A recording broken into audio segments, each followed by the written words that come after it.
பவுல் கொரிந்தியருக்கு எழுதின 2வது நிருபத்தினுடைய 4வது அதிகாரத்தை நம்ம முடித்திருக்கிறோம்.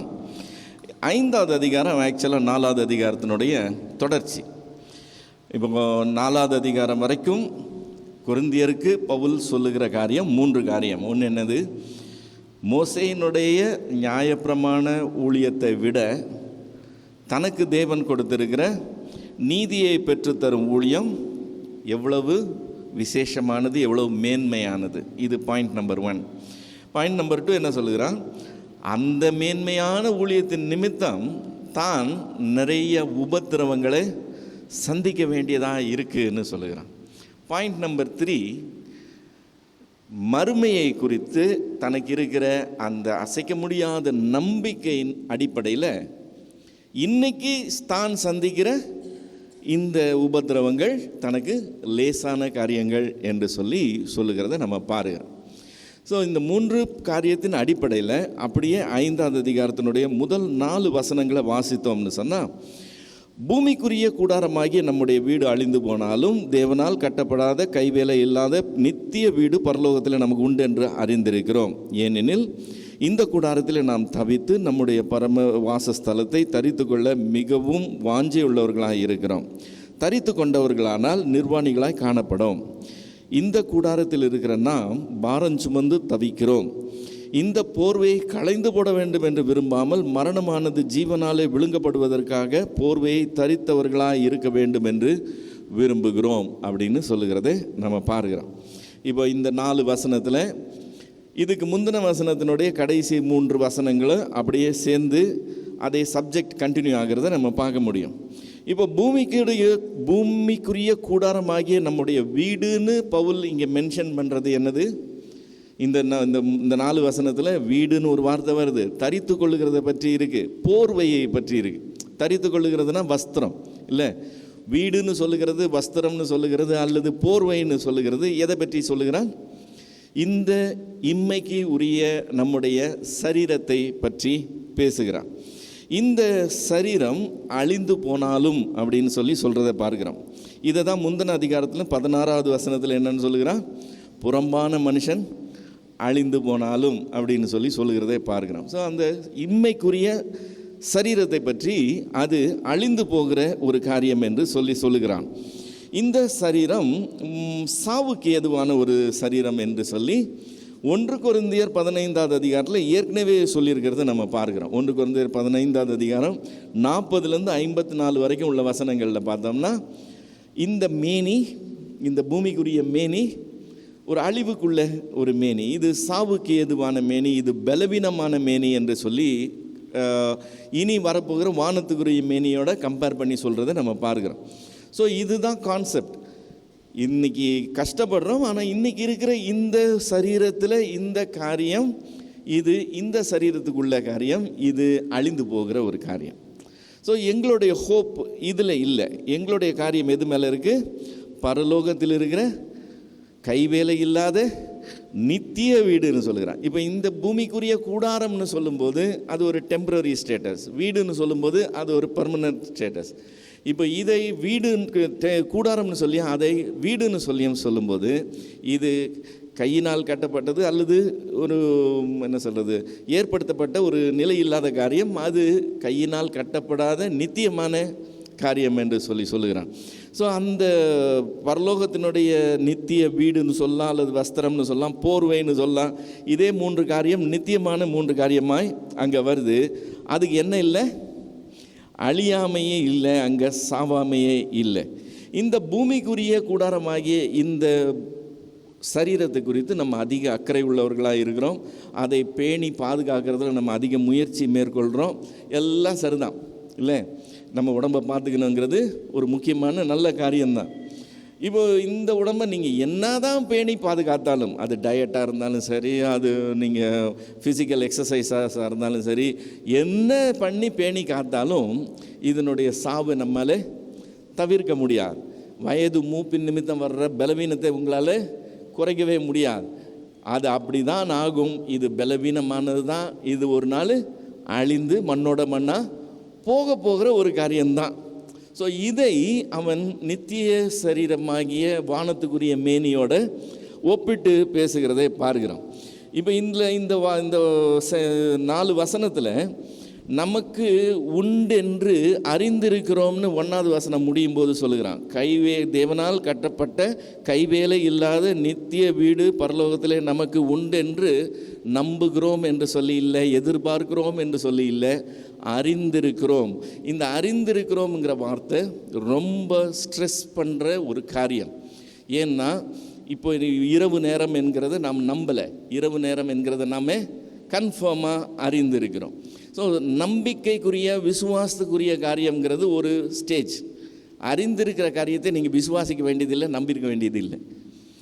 ஸோ கன்ஃபார்மாக அறிந்திருக்கிறோம். இப்போ பவுலை பொறுத்த வரைக்கும் அந்த நித்தியமான நிலையான வீடு நமக்கு உண்டு என்று அவன் அறிந்திருக்கிறான். ஓகே, அதுக்கப்புறம் இன்னொரு வார்த்தை, தரித்து கொள்ள மிகவும் வாஞ்சையாக இருக்கிறோம்னு சொல்லுகிறோம். அதாவது அங்கே போய் அதை தரித்து கொள்ள மிகவும் வாஞ்சையாக இருக்கிறாங்களா, அந்த வாஞ்சை நிமித்தம் இங்கே இருக்கிற வரைக்கும் இது ஒரு ஏக்கமும் தவிப்பும் உள்ள காரியமே. எப்போ அங்கே கிடைக்கும், எப்போ அங்கே போகலாம் அப்படிங்கிறது. இப்போது நம்ம இந்த சரீரத்தையும் அந்த சரீரத்தையும் கம்பேர் பண்ணிங்கன்னு வச்சுக்கோங்களேன், கொஞ்சம் தியானிச்சிங்கனாலே நமக்கே ஆசை வந்துடும், நம்ம எப்படா அங்கே போவோம்னு சொல்லி. இப்போ நம்ம ஒரு வாகனம் வச்சுருக்கோம்னு வச்சுக்கோங்க, அந்த வாகனத்தில் டயர் தேஞ்சு போச்சுன்னு சொன்னால் அந்த டயரில் நம்ம பிளாஸ்டர் ஒட்டி ஓட்டுறதில்லை. அந்த டயர் தேஞ்சு போச்சுன்னா புதுசாக ஒரு செட்டு டயரை வாங்கி போட்டு அதை தைரியமாக ஓட்டலாம். ஆனால் இந்த சரீரத்தில் கண்ணு போச்சுனாலோ சரி, மூட்டு போச்சுனாலும் சரி, இடுப்பு போச்சுனாலும் சரி, ஒன்றுமே செய்ய முடியாது. பார்த்துக்கங்க, அதையே தான் மேக்கப் பண்ணி சாகுற வரைக்கும் ஓட்டிக்கிட்டு போகணும் இல்லை. இந்த சரீரம் அப்படிப்பட்ட சரீரம். அப்போது அந்த சரீரத்தில் அந்த மாதிரி பலவீனமே கிடையாது, அந்த மாதிரி குறையே கிடையாது, அந்த மாதிரி கஷ்டமே கிடையாதுன்னு சொன்னால் அப்படி ஒரு சரீரம் எப்போ கிடைக்கும்னு சொல்லி ஒரு ஏக்கமும் தவிப்பும் நேச்சுரலாக வரதான் செய்யும். இப்போ பவுலை பொறுத்த வரைக்கும் அது கன்ஃபார்ம். அதனால் நான் அறிந்திருக்கிறேன்னு சொல்லும்போது இங்கே இருக்கும்போது நான் தவிக்கிறேன்னு சொல்லுகிறான். எப்படா அதை அடைவோம்னு சொல்லி மிகவும் வாஞ்சியாக இருக்கிறேன்னு சொல்லுவேன். ஓகே, இந்த சரீரத்திலேருந்து அந்த சரீரத்துக்கு போயிட்டோம்னா அங்கே பிரச்சனையே கிடையாது, நல்லா இருக்கும்னு சொன்னால் சூசைட் பண்ணிக்கலாமா? அதுதான் நாங்கள் பண்ணுறதில்லைன்னு சொல்லுகிறோம். அவ்வளவு ஏக்கம், அவ்வளவு வாஞ்சை இருந்தாலும் இந்த போர்வையை களைந்து போட நாங்கள் எந்த முயற்சியும் எடுக்கிறதில்லை. மரணமானது ஜீவனாலே விழுங்கப்படும்படி நாங்கள் அதுக்காக காத்திருக்கிறோம் என்று சொல்லி சொல்கிறத நம்ம பார்க்கிறோம். இப்போ 5வது வசனத்துக்கு வந்தோம்னு சொன்னால், இதற்கு நம்மை ஆயத்தப்படுத்துகிறவர் தேவனே, ஆவி என்னும் அச்சாரத்தை நமக்கு தந்தவரும் அவரே. இப்போது இங்கே நம்ம இம்மையில் இருக்கிறோம், ஒரு நாள் மறுமைக்கு போக போகிறோம். இந்த இம்மையில் நம்மளுடைய சூழ்நிலை இது, மறுமையில் நமக்கு இதெல்லாம் கிடைக்க போகுது. இதை எதிர்பார்த்து தான் இன்றைக்கி இதை ஜீவிக்கிறோம். ஸோ இதில் பிரச்சனைகள் இருந்தாலும் உபத்திரவங்கள் இருந்தாலும் அதை ஃபேஸ் பண்ணுறோம். ஏன்னா நமக்கு அது வரப்போகுதுன்னு சொல்லி அறிந்திருக்கிறதின் அந்த நம்பிக்கையின் அடிப்படையில் இதை நாங்கள் ஃபேஸ் பண்ணுறோம். புறம்பான மனுஷன் அழிஞ்சாலும் உள்ளான மனுஷனில் நாங்கள் நாளுக்கு நாள் பலப்படுகிறோம், எல்லாம் கரெக்ட். ஆனால் இது நம்மளுடைய வெறும் சுய புத்தியினால், சுய பலத்தினால் நடக்கிற விஷயம் இல்லையா. இதற்கு நம்மை ஆயத்தப்படுத்துகிறவர் தேவனே என்று சொல்லுகிறான். தேவனுடைய ரோல் இதில் இருக்குங்கிறதே பவுல் நமக்கு ஞாபகப்படுத்துகிறான். இந்த விஷயத்தில் நம்மை ஆயத்தப்படுத்துகிறவர் தேவனே. எப்படி தேவன் இதில் இன்வால்வ் ஆகி தேவன் நம்மை ஆயத்தப்படுத்துகிறார்? ஆவி என்னும் அச்சாரத்தை கொடுத்திருக்கிறார். அச்சாரம்ன்ற வார்த்தை ஞாபகம் இருக்குன்னு நினைக்கிறேன். அச்சாரம்ங்கிறது ஒரு டோக்கன் அட்வான்ஸ் மாதிரி. இனி நம்ம என்ன அனுபவிக்க போகிறோம் என்கிறத இந்த வாழ்க்கையில் ஒரு ஃபோர் டேஸ்ட், அந்த அனுபவத்தை அவர் கொஞ்சமாக இங்கே ஆவி என்றும் என்கிற ஒரு அனுபவத்தின் வாயிலாக கொடுத்திருக்கிறார். ஸோ அந்த ஆவி என்னும் அச்சாரத்தை நம்ம பெற்றிருக்கிறதுனால இதை குறித்த உறுதி நமக்கு ஏற்படுது. ஸோ தேவன் நம்ம இதுக்காக ஆயத்தப்படுத்துகிறவராக இருக்கிறார். இப்போது 6வது வசனத்துக்கு வந்தோம்னு சொன்னால், இப்போ காணப்படுகிற இந்த உலகத்தில் இருக்கிறது எல்லாம் என்னதுன்னு சொல்லிதான் அநித்தியமானவைகள், காணப்படாதவைகள் நித்தியமானவைகள். எதை நாங்கள் நோக்கி இருக்கிறோம்? காணப்படுகிறவைகளே அல்ல, காணப்படாதவைகளே நாங்கள் நோக்கி இருக்கிறோம். ஏன்னா அது வருதுன்னு நாங்கள் அறிந்திருக்கிறோம். ஷுவர். இப்போ இங்கே காணப்படுகிறது எல்லாம் காணப்படாததையே நோக்கி இருக்கிற இவங்க 6வது வசனம் சொல்லுகிறான், நாம் தரிசித்து நடவாமல் விசுவாசித்து நடக்கிறோம். அப்போ காணப்படுகிறதை கண்டு ஜீவிக்கிறது பெரிய விஷயம் இல்லை, காணப்படாததின் மேலே விசுவாசித்து ஜீவிக்கிறது தான் பெரிய விஷயம். நாங்கள் தரிசித்து நடவாமல் விசுவாசித்து நடக்கிறோம். 7வது வசனத்தில், இந்த தேகத்தில் குடியிருக்கையில் கர்த்தரிடத்தில் குடியிருக்கிறவர்களாய் இருக்கிறோம் என்றும் குடியிராதவர்களாய் இருக்கிறோம் என்றும் அறிந்து இப்பொழுது தைரியமாய் இருக்கிறோம். எப்பொழுதும் தைரியமாய் இருக்கிறோம். இப்போ இந்த சிச்சுவேஷன் இன்றைக்கி இருக்குது, நாளைக்கு எங்களுக்கு அது கிடைக்க போகுது. அந்த நம்பிக்கையின் அடிப்படையில் நாங்கள் இதை ஃபேஸ் பண்ணுறோம். இதில் கர்த்தர் கிரியை செய்கிறார், எங்களுக்கு ஆவியான ஆச்சாரத்தை கொடுத்துட்டா இதெல்லாம் ஓகே. நாங்கள் தரிசித்து நடவாமல் விசுவாசித்து நடக்கிறோம், ஃபைன். ஆனால் நாங்கள் இங்கே இருக்கிற வரைக்கும் அவரிடத்தில் குடியிருக்கிறவர்களாக இல்லை. நாங்கள் இங்கேருந்து அங்கே போன அப்புறம் தான் அவர் இடத்துல குடியிருக்கிறவர்களாக இருக்க போகிறோம். ஸோ இங்கே இருக்கிற வரைக்கும் அவர் இடத்துல குடியிருக்கிறவர்களாக இல்லை. ஆனால் எப்பொழுதும் தைரியமாக இருக்கிறோம்னு சொல்லுகிறேன். இது ரொம்ப முக்கியமான ஒரு வார்த்தை. தைரியம் என்கிற வார்த்தை பைபிளில் நிறைய இடத்துல மறுபடியும் நமக்கு சொல்லப்படுகிற ஒரு காரியம். இப்போ நம்ம ஒரு காரியத்தை விசுவாசிக்கிறோம்னு வச்சுக்கோங்களேன், அந்த விசுவாசத்தின் அடிப்படையில், அந்த நம்பிக்கையின் அடிப்படையில் ஒரு தைரியம் இருக்கணும். அப்படி இல்லைன்னா நம்ம அதை ஆக்சுவலாக அப்படி நம்பலைன்னு அர்த்தம். நம்ம எதையாவது நம்புகிறோம்னு வச்சுக்கோங்களேன், அதன் அடிப்படையில் என்ன இருக்கணும்? ஆட்டோமேட்டிக்காக தைரியம் இருக்கணும். அந்த தைரியம் இல்லைன்னா நம்ம ஆக்சுவலாக நம்பலை அப்படின்னு அர்த்தம். இப்போ இந்த விசுவாசமும் பயமும் ஒரு ரிலேஷன்ஷிப் இருக்குது. என்னென்னா, வெளிச்சத்துக்கும் இருளுக்கும் என்ன ரிலேஷன்ஷிப்போ அதே ரிலேஷன்ஷிப் தான் விசுவாசத்துக்கும் பயத்துக்கும். விசுவாசிகள் என்று சொல்லி கொள்ளுகிறாங்க, அவங்களுக்குள்ள தைரியம் இருக்கிறதுக்கு பதிலாக பயம்தான் அதிகமாக இருக்குது. ஆச்சரியமே அதுதான். இப்போ விசுவாசிகள்னு சொல்லி கொள்ளுகிறாங்க, ஆண்டவருக்குள்ளே கருத்தாக ஜீவிக்கணும்னு சொல்லி ஆவிக்குரிய வாழ்க்கையில் நான் இப்படி இருக்கணும்னு அதிக பிரயாசப்படுவாங்க. ஆனால் நித்திய ஜீவனுக்குள்ளே போவேனா அப்படிங்கிற கேள்வி அவங்களுக்கு தான் ரொம்ப அதிகம். நம்ம பாஸ் ஆகிடுவோமான்ற பயம் அவங்களுக்கு தான் ரொம்ப அதிகம். நம்ம குவாலிஃபை ஆகிடுவோமா அப்படிங்கிற பயம் அவங்களுக்கு தான் ரொம்ப அதிகம். விசுவாசம்னு சொல்லுவாங்க, விசுவாசிகள்னு சொல்லுவாங்க, ஆனால் ஜீவியத்தில் தைரியம் இல்லை. பவுல் சொல்லும்போது சொன்னால், நாங்கள் இப்போது அவரிடத்தில் குடி இராதவர்களாக இருக்கிறோம், ஆனால் எப்பொழுதும் எப்படி இருக்கிறோம்? தைரியமாக இருக்கிறோம்னு சொல்லுகிறோம். அந்த தைரியம் நமக்கு அவசியம். இப்போது வெளிச்சம் இருள் இந்த ரெண்டுத்துக்கு உள்ள உறவு எப்படி இருக்குது? ஒரு ரூமில் இருட்டாக இருந்ததுன்னா என்ன இல்லைன்னு அர்த்தம்? ஒளி இல்லைன்னு அர்த்தம். சிம்பிள். ஒளி இருந்ததுன்னா என்ன இருக்காது? இருட்டு இருக்காது. அதே மாதிரி தான் விசுவாசமும் பயமும். பயம் இருந்தால் விசுவாசம் இல்லைங்கிறது கன்ஃபார்ம். விசுவாசம் இருந்துச்சுன்னா நிச்சயமாக பயம் இருக்காது. நம்மை விசுவாசிகள் என்று சொல்லிக் கொள்கிறோம்னா நமக்குள்ளே பயம் இருக்கக்கூடாது, தைரியம் இருக்கணும். இப்போது சில வசனங்களை நான் அடுத்தடுத்து சொல்கிறேன். ரோமர் 8வது அதிகாரம் 15வது வசனம். ரோமர் 8:15, அந்தப்படி திரும்பவும் பயப்படுகிறதற்கு நீங்கள் அடிமைத்தனத்தின் ஆவியை பெறாமல் அப்பா பிதாவே என்று கூப்பிட பண்ணுகிற புத்திர சுவீகாரத்தின் ஆவியை பெற்றீர்கள். நீங்கள் ரட்சிக்கப்படுறதுக்கு முன்னால் பயம் இருக்கலாம், ஆனால் ரட்சிக்கப்பட்ட பின்னால் உங்களுக்கு ஸ்டேட்டஸ் மாறுது. என்னன்னு மாறுது? உங்களை அவர் ஸ்வீகாரமாய் புத்திரராய் எடுத்துக்கொள்ளுகிறார். அவர் உங்களை ஸ்வீகாரமாய் புத்திரராய் எடுத்துக்கொள்ளும்போது அப்பா பிதாவேன்னு கூப்பிடத்தக்க புத்திர ஸ்வீகாரத்தை நீங்கள் அடையிறீங்க. அதனால் உங்களுக்கு என்ன இருக்கணும்? அது தைரியம் இருக்கணும். ஓகே, நீங்கள் பயப்படுறதுக்கு அடிமைத்தனத்தின் ஆவியை பெறலையா? அப்பா பிதாவேன்னு கூப்பிட புத்திர ஸ்வீகாரத்தின் ஆவியை பெற்றிருக்கிறீர்கள். எபேசியர் 3வது அதிகாரம் 12வது வசனம். எபேசியர் 3:12, அவரை பற்றும் விசுவாசத்தால் அவருக்குள் நமக்கு தைரியமும் திட நம்பிக்கையோடே தேவனிடத்தில் சேரும் ஸ்லாக்கியமும் உண்டாயிருக்கிறது.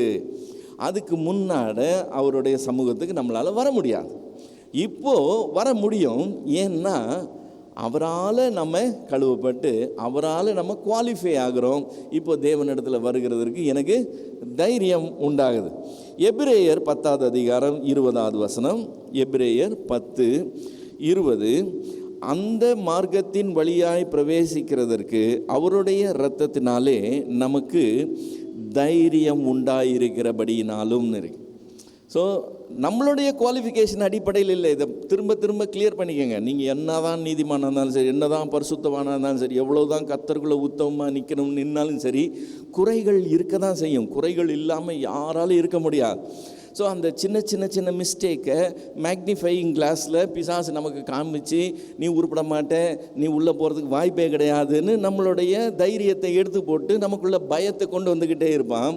ஆனால் வேதம் சொல்லுது, நம்முடைய குவாலிஃபிகேஷன்னால் இல்லையா, நம்ம எப்படி உள்ளே போகிறோமா, அவருடைய இரத்தத்தினால கழுவப்பட்டது நிமித்தம், அதனால தான் நம்முடைய குவாலிஃபிகேஷன் அவர் தான். அவர் மூலமாக தான் நம்ம உள்ளே போகிறோம். ஸோ அந்த மார்க்கத்தின் வழியாக பிரவேசிப்பதற்கு அவருடைய இரத்தத்தினாலே நமக்கு தைரியம் உண்டாயிருக்கிறபடினாலும். எபிரேயர் 4வது அதிகாரம் 16வது வசனம். எபிரேயர் 4:16, ஆதலால் நாம் இரக்கத்தை பெறவும் ஏற்ற சமயத்தில் சகாயம் செய்யும் கிருபையை அடையவும் தைரியமாய் கிருபாசன தண்டையில் சேர கடவோம். இப்போ இந்த எபிரேயருக்கு எழுதும்போது அந்த ஆசரிப்பு கூடாரத்தை காண்பித்து அதுலேருந்து எக்ஸ்பிளைன் பண்ணுற வார்த்தை இது. இப்போ ஆசரிப்பு கூடாரத்துக்குள்ளே பிரவேசிக்கிறதுக்கு ஆசாரியர்கள் தான் போக முடியும். அந்த மகா பரிசுத்த ஸ்தலத்துக்குள்ளே போகிறதுக்கு பிரதான ஆசாரியன் மட்டும்தான் போக முடியும். வருஷத்துக்கு ஒரு தடவை தான் போக முடியும். இப்போது கிருபாசனம் எங்கே இருக்குது? அந்த உடன்படிக்கையின் பட்டியின் மேலே இருக்குது. இப்போ அந்த கிருபாசனத்தை அண்டையில் சேர்கிறதற்கு நடுவில் ஒரு திரைச்சீலை இருக்குது. அதை தாண்டி யாரும் உள்ளே போக முடியாது. வருஷத்துக்கு ஒருக்க பிரதான ஆசாரியன் மட்டும்தான் உள்ளே பிரவேசிக்க முடியும். இப்போது நம்ம எங்கே வரைக்கும் போக முடியுமா? நம்ம லேவியர் இல்லை, நம்ம ஆசாரியர் இல்லை, நமக்கு குவாலிஃபிகேஷனே கிடையாது. ஆனால் நம்ம ஸ்ட்ரெயிட்டாக பரிசுத்த ஸ்தலம் மட்டும் இல்லை, மகா பரிசுத்த ஸ்தலம் வரைக்கும் அவருடைய கிருபாசா தண்டைக்கே போகிற அளவுக்கு நமக்கு தைரியம் உண்டாயிருக்கான். கிறிஸ்து மரித்து உயிரோட எழுந்து, கிறிஸ்து மரித்தப்போ தேவாலயத்தின் திரைச்சீலை மேலேருந்து கீழே வரைக்கும் 2ஆக கிழிஞ்சுதுன்னு சொல்லி பார்க்குறோம். அவர் அந்த மார்க்கத்தை நமக்கு உண்டு பண்ண, மார்க்கம்னு சொன்னால் வழி, அந்த வழியை அவர் தான் உண்டு பண்ணுகிறார். அவர் மூலமாக தான் நம்ம இந்த கிருபாசன தண்டையில் போகிறதுக்கு உண்டான தைரியத்தை அடைகிறோம். எபிரேயர் 10:35, எபிரேயர் 10:35, ஆகையால் மிகுந்த பலனுக்கு ஏதுவான உங்கள் தைரியத்தை விட்டு விடாதிருங்கள். இப்போ இந்த தைரியத்தை நம்ம விட்டு அசக்கி வெளியெடுத்து போடுறதுக்கு சத்ரு அதிகமாக முயற்சி செய்வான். நிறைய ஆர்கியூமெண்ட்ஸ் இருக்குது, நிறைய நம்மளே இது பண்ணுறதுக்கு, நம்மளை டிஃபீட் பண்ணுறதுக்கு, நம்மளுடைய எஃபர்ட்ஸ்லாம் வேஸ்ட்டுன்னு நமக்கு காண்பித்து நம்மளை டிப்ரெஸ் பண்ணுறதுக்கு அவன் நிறைய காரியங்களை யூஸ் பண்ணுவான். ஆனால் இங்கே என்ன சொல்லியிருக்கு? மிகுந்த பலனுக்கு ஏதுவான உங்கள் தைரியத்தை விட்டு விடாதிருங்கள். அதில் நம்ம ரொம்ப ஸ்ட்ராங்காக இருக்கணும். இப்போ எபிரேயர் 3வது அதிகாரம் 6வது வசனத்துக்கு வந்தோம்னா, எபிரேயர் 3வது அதிகாரம் 6வது வசனத்தினுடைய பின்பகுதியில், நம்பிக்கையினாலே உண்டாகும் தைரியத்தையும் மேன்மை பாராட்டலையும் முடிவு பரியந்தம் உறுதியாய் பற்றி கொண்டிருப்போமாகில் நாமே அவருடைய வீடாக இருப்போம். இப்போ நான் சொன்ன முதல்லையே, நம்ம எதையாவது விசுவாசம் நம்பணும்னு சொன்னால் அது நிமித்தம் என்ன இருக்கணும்? ஆட்டோமேட்டிக்காக தைரியம் இருக்கணும். நமக்கு தைரியம் இல்லைன்னு என்ன அர்த்தம்? நமக்கு விசுவாசிக்கிறது, நமக்கு விசுவாசமே இல்லைன்னு அர்த்தம். இப்போ இந்த நம்பிக்கையினால் என்ன உண்டாகுதா? தைரியம் உண்டாகுதா? அந்த தைரியத்தை என்ன பண்ணுமா? முடிவு பரியந்தம் உறுதியாய் பற்றி கொண்டிருப்போம்னா நாமே அவருடைய வீடாக இருப்போம். 14வது வசனம், அதே அதிகாரம் 14வது வசனம், நாம் ஆரம்பத்தில் கொண்ட நம்பிக்கையை முடிவு பரியந்தம் உறுதியாய் பற்றி கொண்டிருப்போமாகில் கிறிஸ்துவனிடத்தில் பங்குள்ளவர்களாக இருப்போம். நமக்கு ஒரு ஸ்டார்டிங் பாயிண்ட் இருந்தது. அந்த ஸ்டார்டிங் பாயிண்டில் நமக்கு டவுட்டுங்கிறதே கிடையாது. நமக்கு உற்சாகம் இருந்துச்சு, தைரியம் இருந்துச்சு. ஆனால் நாளடைவில் பல சிச்சுவேஷன்ஸ் மத்தியில் நம்ம கடந்து வரும்போது அந்த உற்சாகம் குறையுது, அந்த தைரியம் குறையுது, நிறைய சந்தேகங்கள் எழும்புது, ஏகப்பட்ட கேள்விகள் வருது, நம்ம கொஞ்சம் கன்ஃபியூஸ் ஆகிறோம். இப்போ இங்கே எழுதினவர் நமக்கு ஞாபகப்படுத்துகிறாரு, ஆரம்பத்தில் ஒரு நம்பிக்கை இருந்தது பார்த்தீங்களா, அதை நீங்கள் முடிவு பரியந்தம் உறுதியாய் பற்றி கொண்டு இருக்கணுமா. அதுதான் சீக்ரெட். இப்போது இதில் நாம் கிளியராக தெரிஞ்சுக்க வேண்டியது என்னன்னு சொன்னால், நம்மாலே அல்ல, நம்முடைய குவாலிஃபிகேஷன் நம்மாலே அல்ல. நம்முடைய குவாலிஃபிகேஷன் யாரால இருக்குது? கர்த்தரால் இருக்குது.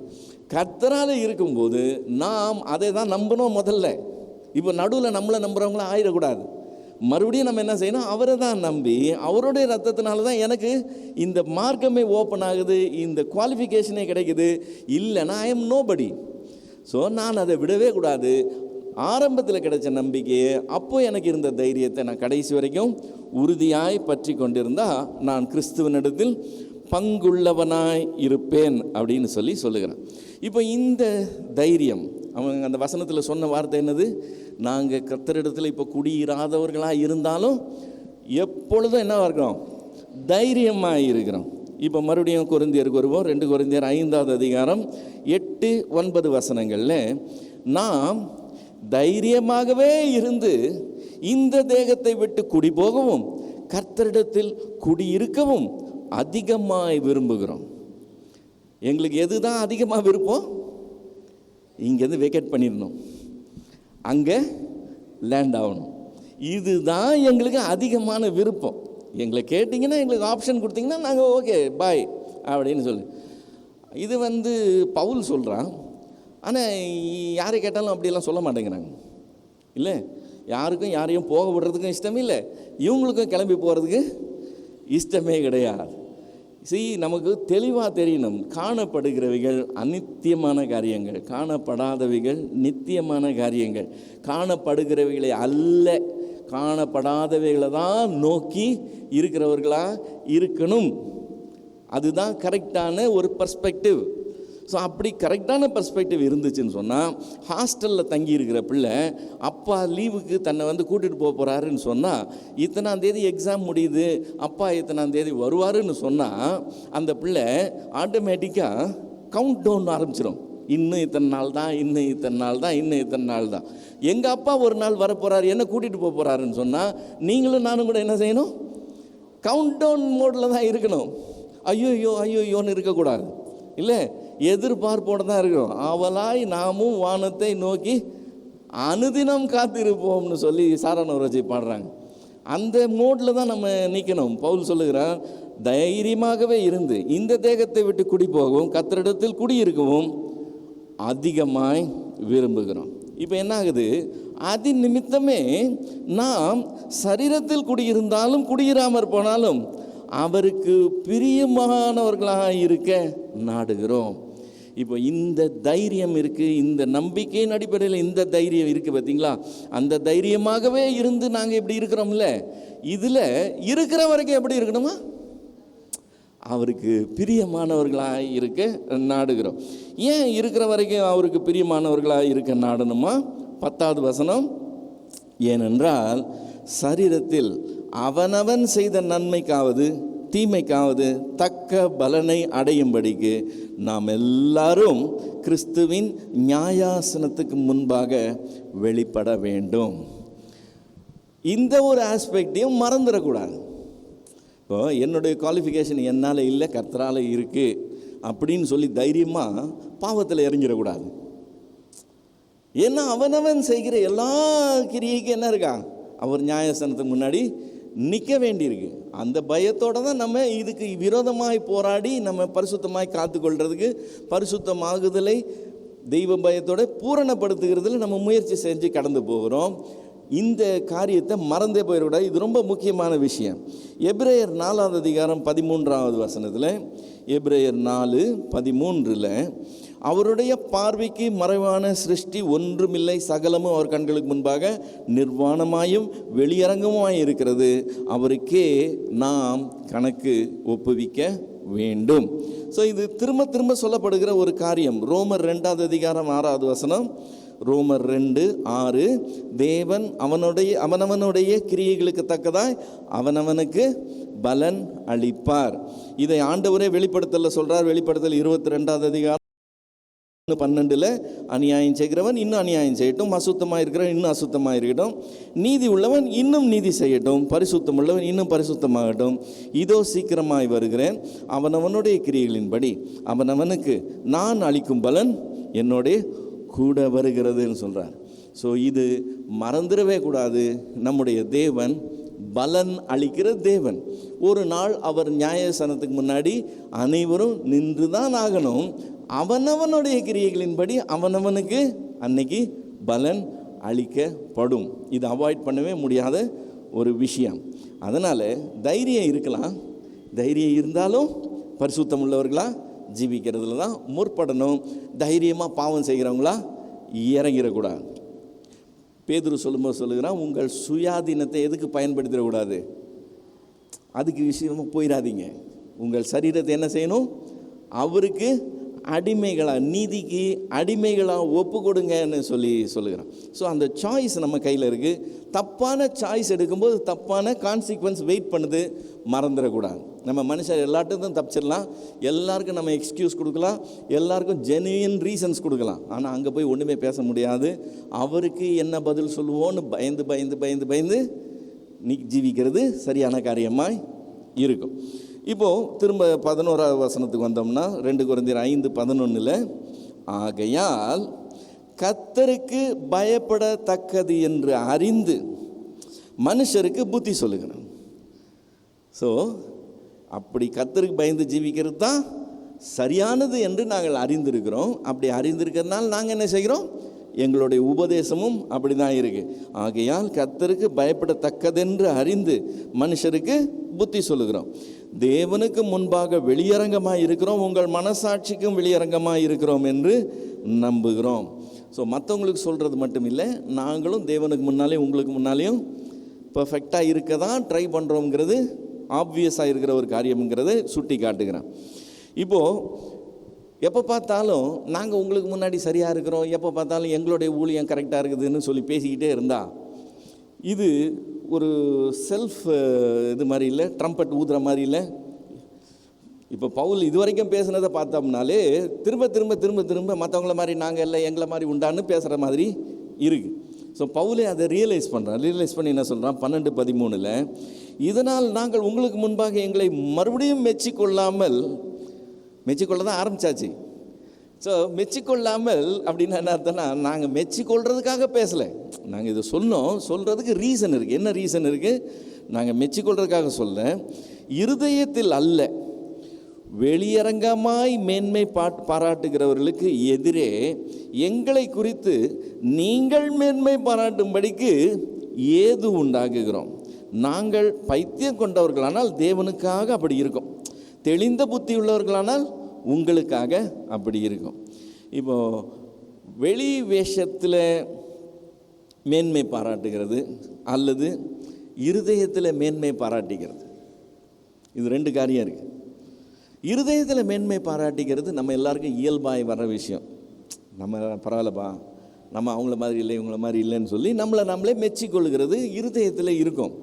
ஆனால் அது ஸ்பில் ஆகி மற்றவங்க முன்னாடி நம்ம உயர்த்தி நம்ம பேசுகிறதுங்கிறது அது அடுத்த ஸ்டேஜ். எல்லாரும் அதை செய்ய மாட்டாங்க. நம்மளை பற்றி பெருசாக இப்போ நினச்சிக்கிட்டா கூட வெளியில் அமைதியாக குவைட்டாக போயிடுவாங்க. ஆனால் ஒரு சிலர் இருக்கிறாங்க, அவங்க என்னை பற்றியா நான் மற்றவங்கள மாதிரி இல்லைன்னு எப்போ பார்த்தாலும் தன்னை பற்றியே பேசிக்கிட்டே இருப்பாங்க. இப்போ அப்படி வெளியரங்கமாய் தங்களை தாங்களே மெச்சி கொள்ளுகிற ஊழியர்கள் ஏராளமான பேரை பார்க்க முடியும். அவங்க யாரும் புதுசு கிடையாது. பவுல் சொல்கிறான், அவங்க நாட்கள்லேயே அப்படிப்பட்டவங்க இருந்தாங்க. அப்படி இருதயத்தில் அல்ல வெளியரங்கமாய் மெச்சிக்கொள்ளுகிறவங்களுக்கிட்ட பவுலையும் அவருடைய சார்ந்தவங்களோட பற்ற ஊழியங்கள் எந்த அளவுக்கு ஜெனுவினான ஒன்றுன்னு நீங்கள் அங்கே பேசணும்னா அதை நாங்கள் உங்களுக்கு சொன்னால் தான் தெரியும். அதனால தான் நாங்கள் சொல்கிறோம். நாங்கள் எங்களை நாங்களே மெச்சிக்கொள்கிறதுக்காக சொல்லலை அப்படின்னு சொல்கிறான். ஸோ எங்களுடைய ப்ளஸ் பாயிண்ட்ஸ், எங்களுடைய இது உண்மைத்தன்மை என்னங்கிறத நாங்கள் எடுத்து சொல்கிறது எங்களை பெருமைக்காக சொல்ல, இதனுடைய இயல்பான தன்மையை உங்களுக்கு சொல்கிறோம். நீங்கள் மற்றவங்க அந்த மாதிரி இருக்கிறாங்க பாருங்கள், அவங்கக்கிட்ட இதை மேற்கோள் காட்டி சொல்கிறதுக்கு உங்களுக்கு ஏது உண்டாகும் அப்படின்றதுக்காக சொல்கிறோம்னு சொல்கிறத பார்க்குறோம். இப்போ 14வது வசனத்துலேருந்து சப்ஜெக்ட் கம்ப்ளீட்டாக மாறுது. 14வது வசனம் முதல் பகுதியில் என்னென்ன ஆகுது? கிறிஸ்துவனுடைய அன்பு எங்களை நெருக்கி ஏவுகிறதுன்னு சொல்லுகிறோம். இந்த வசனம் இந்த வார்த்தை நம்ம அடிக்கடி யூஸ் பண்ணுற ஒரு மனப்பாடமாக தெரிஞ்ச ஒரு வார்த்தை. கிறிஸ்துவின் அன்பு எங்களை நெருக்கி, கிறிஸ்துவனுடைய அன்பு எங்களை நெருக்கி ஏவுகிறது.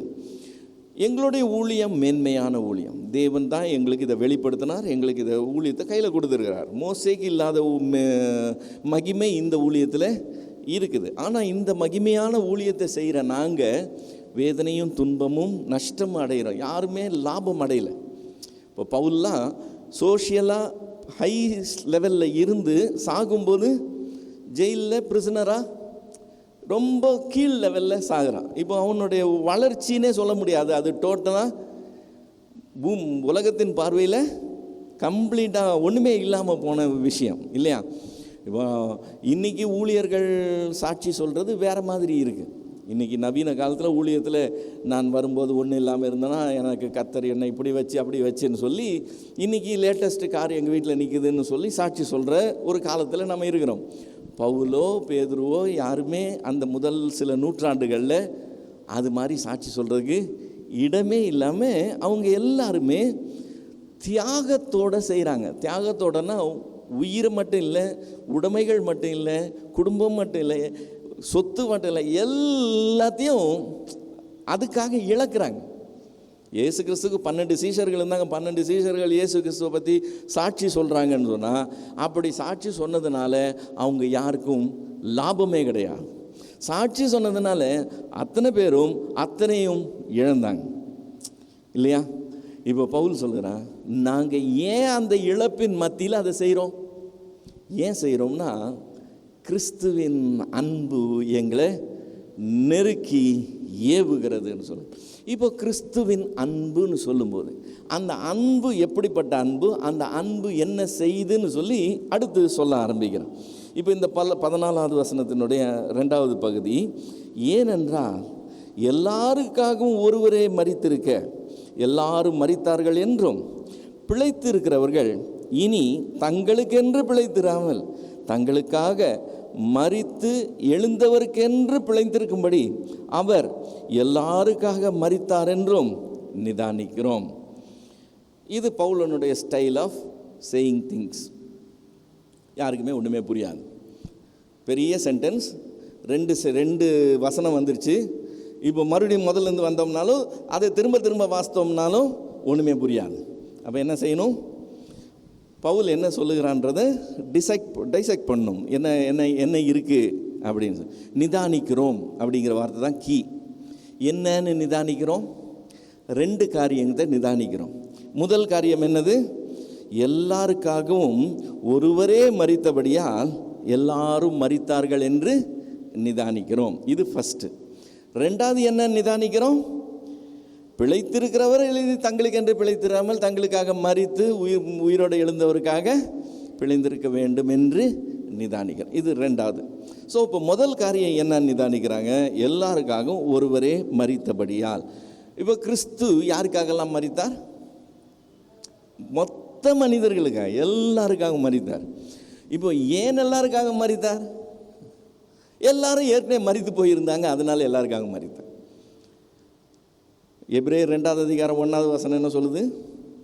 உங்கள் அக்கிரமங்களினாலும் உங்கள் பாவங்களினாலும் மரித்தவர்களாக இருந்த உங்களைன்னு சொல்லியிருக்கு. அப்போது கிறிஸ்து வரும்போது மனுஷரில் அத்தனை பேருமே என்னவா இருக்கிறாங்க? மரித்தவர்களாக இருக்கிறாங்க. இப்போது எல்லாரும் மரித்தவர்களாக இருக்கிறாங்க, கிறிஸ்து எல்லாருக்காகவும் மரிக்கிறார். இப்போ அந்த சென்டென்ஸை திரும்பி வந்தோம்னா, எல்லாருக்காகவும் ஒருவரே மரித்தபடியால் எல்லாரும் மரித்தார்கள். எல்லாரும் மரித்த நிலையில் இருக்கிறாங்க, ஒருவரே எல்லாருக்காகவும் மரித்தார் என்று நாங்கள் நிதானிக்கிறோம். கிறிஸ்துவின் அன்பு அதுதான் இதை செய்து. ஓகே, இந்த அன்பு அதை செஞ்சுட்டு என்ன எதிர்பார்க்குது? அப்படி அவங்களுக்காக தான் மரித்து இருக்கும்போது, அக்கிரமங்களினாலும் பாவங்களினாலும் மரித்தவர்களாக இருந்த உங்களை கிறிஸ்து உயிர்ப்பிக்கிறார் இல்லையா? இப்போ இந்த உயிர்ப்பிக்கிறது என்ன ரிசல்ட்டுக்காக, எதுக்காக? அதுதான் ரெண்டாவது என்ன நிதானிக்கிறோம். அப்படி பிழைத்திருக்கிறவர்கள் இனி தங்களுக்கென்று பிழைத்திராமல் தங்களுக்காக மரித்து எழுந்தவருக்கென்று பிழைத்திருக்கும்படி தான் அவர் எல்லாருக்காகவும் மரித்தார். இந்த மரித்தார், அவங்க எல்லாம் மரித்த நிலையில் இருந்தாங்க, எல்லாருக்காகவும் மரித்தார். அதில் ஒரு இது என்னது, நோக்கம் என்னது? அப்படி பிழைத்து இருக்கிறவங்க தங்களுக்காக மரித்து எழுந்தவருக்காக பிழைத்திருக்கணும்னு சொல்லி மரித்தார்.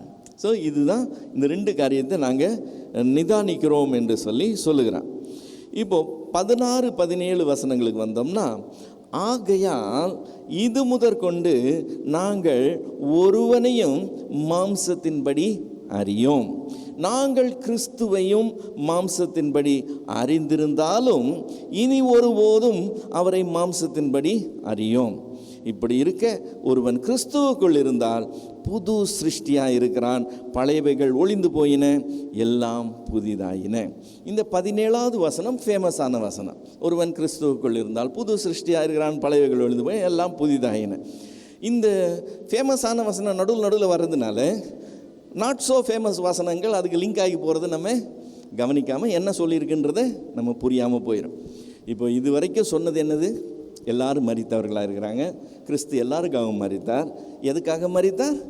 அப்படி அவரால் உயிர்ப்பிக்கப்படுறவங்க, பிழைக்கிறவங்க என்ன செய்யணுமா? தனக்காக மரித்து எழுந்தவருக்காக பிழைக்க வேண்டும் என்று சொல்லி அவர் எல்லாருக்காகவும் மரித்தார். ஓகே, அப்படி இருக்கும்போது ஒருவன் கிறிஸ்துவுக்குள் ஆகிறான் பாருங்க. அதாவது மாம்சத்தின்படி ஒருத்தன் இருக்கிறதுக்கும் ஆவியின்படி இருக்கிறதுக்கும் வித்தியாசம் இருக்கு. இப்போ மாம்சத்தின்படி நாங்கள் கிறிஸ்துவை அறிந்திருந்தாலும் இனி அவரை மாம்சத்தின்படி அறியோம் அப்படின்னு சொல்கிறான் இல்லையா? நாங்கள் கிறிஸ்துவையும் மாம்சத்தின்படி அறிந்திருந்தாலும் இனி ஒருபோதும் அவரை மாம்சத்தின்படி அறியோம். இது ரொம்ப கன்டென்ஷனான ஒரு சென்டென்ஸ். என்னன்னு சொன்னால், இயேசு கிறிஸ்துவும் அப்போஸ்தலனாகிய பவுலும் அந்த சின்ன நிலப்பகுதி தமிழ்நாடு சைஸ் கூட கிடையாது. தமிழ்நாட்டில் உள்ள இருக்கிறதுல பெரிய ஒரு 3 டிஸ்ட்ரிக்டை சேர்த்தோம்னா அந்த நிலப்பகுதி வந்துடும்.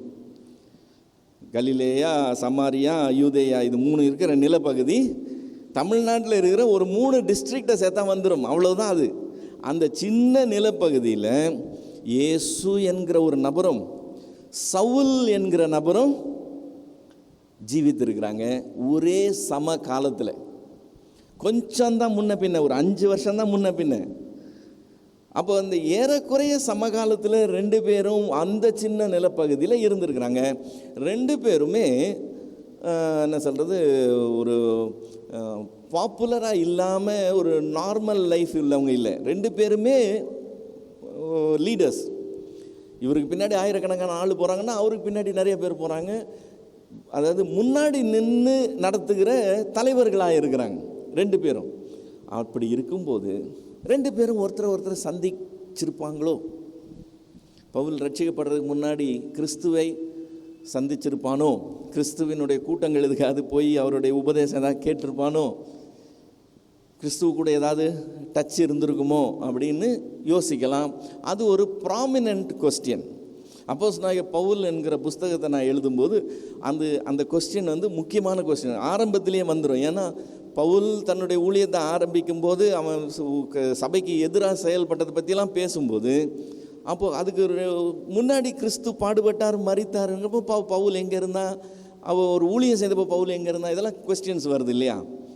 இப்போ இந்த இடத்துல என்ன சொல்லியிருக்கு? நாங்கள் அவரை மாம்சத்தின்படி அறிந்திருந்தாலும்னு சொல்லியிருக்கு. அப்போது அவன் அறிந்து தானே இருக்கிறான் அப்படின்னு வாதாடுறவங்க இருக்கிறாங்க. பிரச்சனை என்னென்னா, பவுலினுடைய வேறு எந்த இடத்துலையும் எந்த நிருபத்திலையும் வேறு எந்த துப்பும் இல்லை. இவன் கிறிஸ்துவை ஏற்கனவே அறிந்திருக்கிறதா, சந்தித்திருக்கிறதா, இவங்களுக்குள்ளே ஏதோ ஒரு டச் இருந்ததாவோ எங்கேயுமே ஒரு சின்ன துணுக்கு கூட இல்லை. இந்த சென்டென்ஸை வச்சுக்கிட்டு நம்ம அந்த கன்க்ளூஷனுக்குள்ளே வர முடியாது. இந்த சென்டென்ஸை மட்டும் வச்சுக்கிட்டு நம்ம அந்த கன்க்ளூஷனுக்குள்ளே வர முடியாது. அதனால் இவங்க 2 பேர் இவ்வளோ ப்ராமினெண்ட்டான ஆளுங்க ஒரே சின்ன நிலப்பகுதியில் ஏறக்குறைய சமகாலத்தில் இருந்தும் ஒருவர் சந்திக்காமல் போயிருக்கிறது ஆச்சரியமான காரியமாக இருந்தாலும் அது ஒரு பாசிபிலிட்டின்னு சொல்லி தான் நம்ம எடுத்துக்க முடியும். அதனால இவங்க 2 பேர் மாம்சத்தின் ஒருத்தர் ரிலேஷன்ஷிப் இருந்ததா நம்ம எடுத்துக்கொள்ள முடியாது. ஏன்னா கன்ஃபார்ம்னா நமக்கு எவிடன்ஸ் இல்லை. சரிங்களா? அப்போ இங்கே என்ன சொல்லுகிறான்? ஆகையால் இது முதற்கொண்டு நாங்கள் ஒருவனையும் மாம்சத்தின்படி அறியோம். நாங்கள் கிறிஸ்துவையும் மாம்சத்தின்படி அறிந்திருந்தாலும் இனி ஒருபோதும் அவரை மாம்சத்தின்படி அறியோம். இப்படி இருக்க ஒருவன் கிறிஸ்துவுக்குள் இருந்தால் புது சிருஷ்டியாக இருக்கிறான், பழையவைகள் ஒழிந்து போயின, எல்லாம் புதிதாயின. இந்த 2 வசனத்தை எடுத்து அப்படியே இதுக்கு முன்னாடி உள்ள 2 வசனத்தோட சேர்த்து பார்க்கும்போது எல்லாரும் மரித்தவர்களாக இருந்தாங்க, கிறிஸ்து எல்லாருக்காகவும் மரித்தார், அதில் பிழைத்திருக்கிறவர்கள் இனி தனக்கென்று பிழைத்திருக்கணும் என்று சொல்லி அந்த அன்பு எதிர்பார்க்குது. அந்த கிறிஸ்துவின் அன்பு எங்களை நெருக்கி ஏவுது. அப்படி இருக்கும்போது ஒருவன் கிறிஸ்துவுக்குள் இருந்தால் கம்ப்ளீட்டாக டிஃப்ரெண்ட் பர்சனாலிட்டியாக நாங்கள் பார்க்குறோம். மாம்சத்தின்படி அறிகிறதுனா என்னது? இவன் ஃபேமிலி என்ன, இவங்க ஸ்டேட்டஸ் என்ன, இவங்க அட்ரஸ் என்ன, இவங்க என்ன படிச்சிருக்காங்க, இவங்க எவ்வளோ வசதியானவங்க, இதெல்லாம் தான் மாம்சத்தின்படி அறிகிறது. இவர் யார், எவர், என்ன, ஏது, இல்லையா? அதுதானே மாம்சத்தின்படி அறிகிறது. இதெல்லாம் இருந்தாலும் அவர் ரட்சிக்கப்பட்டார்னு வச்சுக்கோங்க. அவர் அந்த பிழைத்திருக்கிறவங்களில் ஒருத்தர் ஆகிட்டாருன்னு வச்சுக்கோங்க. எல்லாரும் மறித்து இருக்கிறாங்க, இவர் பிழைத்திருக்கிறவர்கள் ஒருத்தர் ஆகிட்டாருன்னு சொன்னால் இவர் எப்படிப்பட்ட ஒரு பேக்ரவுண்டில் உள்ளவராக இருந்தாலும் அதை பற்றிலாம் நாங்கள் இக்னோர் பண்ணிடுவோம். அதை பற்றி நாங்கள் கவலைப்பட மாட்டோம். நாங்கள் இப்போ எதை பற்றி தான் கவலைப்படுவோம்? இவர் கிறிஸ்துவுக்குள்ளே இருக்கிற அந்த காரியத்தை பற்றி தான் கவலைப்படுவோம். இவர் கிறிஸ்துவுக்குள்ளே இருந்தால் எங்களை பொறுத்த வரைக்கும் புது சிருஷ்டியாக இருக்கிறார். அந்த பழசோட நாங்கள் ரிலேட் பண்ணவே மாட்டோம். புரியுதுங்களா? இன்றைக்கி ஒரு சினிமா துறையிலேருந்து ஒருவர் ரட்சிக்கப்பட்டார்னா நேராக தூக்கிட்டு மேலே வச்சிடுறாங்க. அவங்கள நேராக தூக்கிட்டு மேலே வச்சு அவங்க எல்லாம் நமக்கு உபதேசம் பண்ணுறாங்க. நேத்தான் ரட்சிக்கப்பட்ட ஆள் இன்றைக்கி நமக்கு உபதேசம் பண்ணுறாங்க. எதின் அடிப்படையில் அவங்களுக்கு அந்த உரிமை கிடைக்குது? மாம்சத்தின்படி அவங்க பிரபலமான ஒருத்தர். மாம்சத்தின்படி பிரபலமான ஒருத்தருங்கிறதுனால அவங்கள தூக்கிட்டு மேலே வைக்கக்கூடாது. அவங்க கிறிஸ்துவுக்குள் இருக்கிறாங்கன்னா அதன் அடிப்படையில் தான் போகணும். அதன் அடிப்படையில் அவன் புது சிருஷ்டியாக இருக்கிறான். இந்த புது சிருஷ்டி எப்படி இருக்குங்கிறத நம்ம டீல் பண்ணும் ஒழிய மாம்சத்தின்படி அவர்களை நாம் அறியக்கூடாது.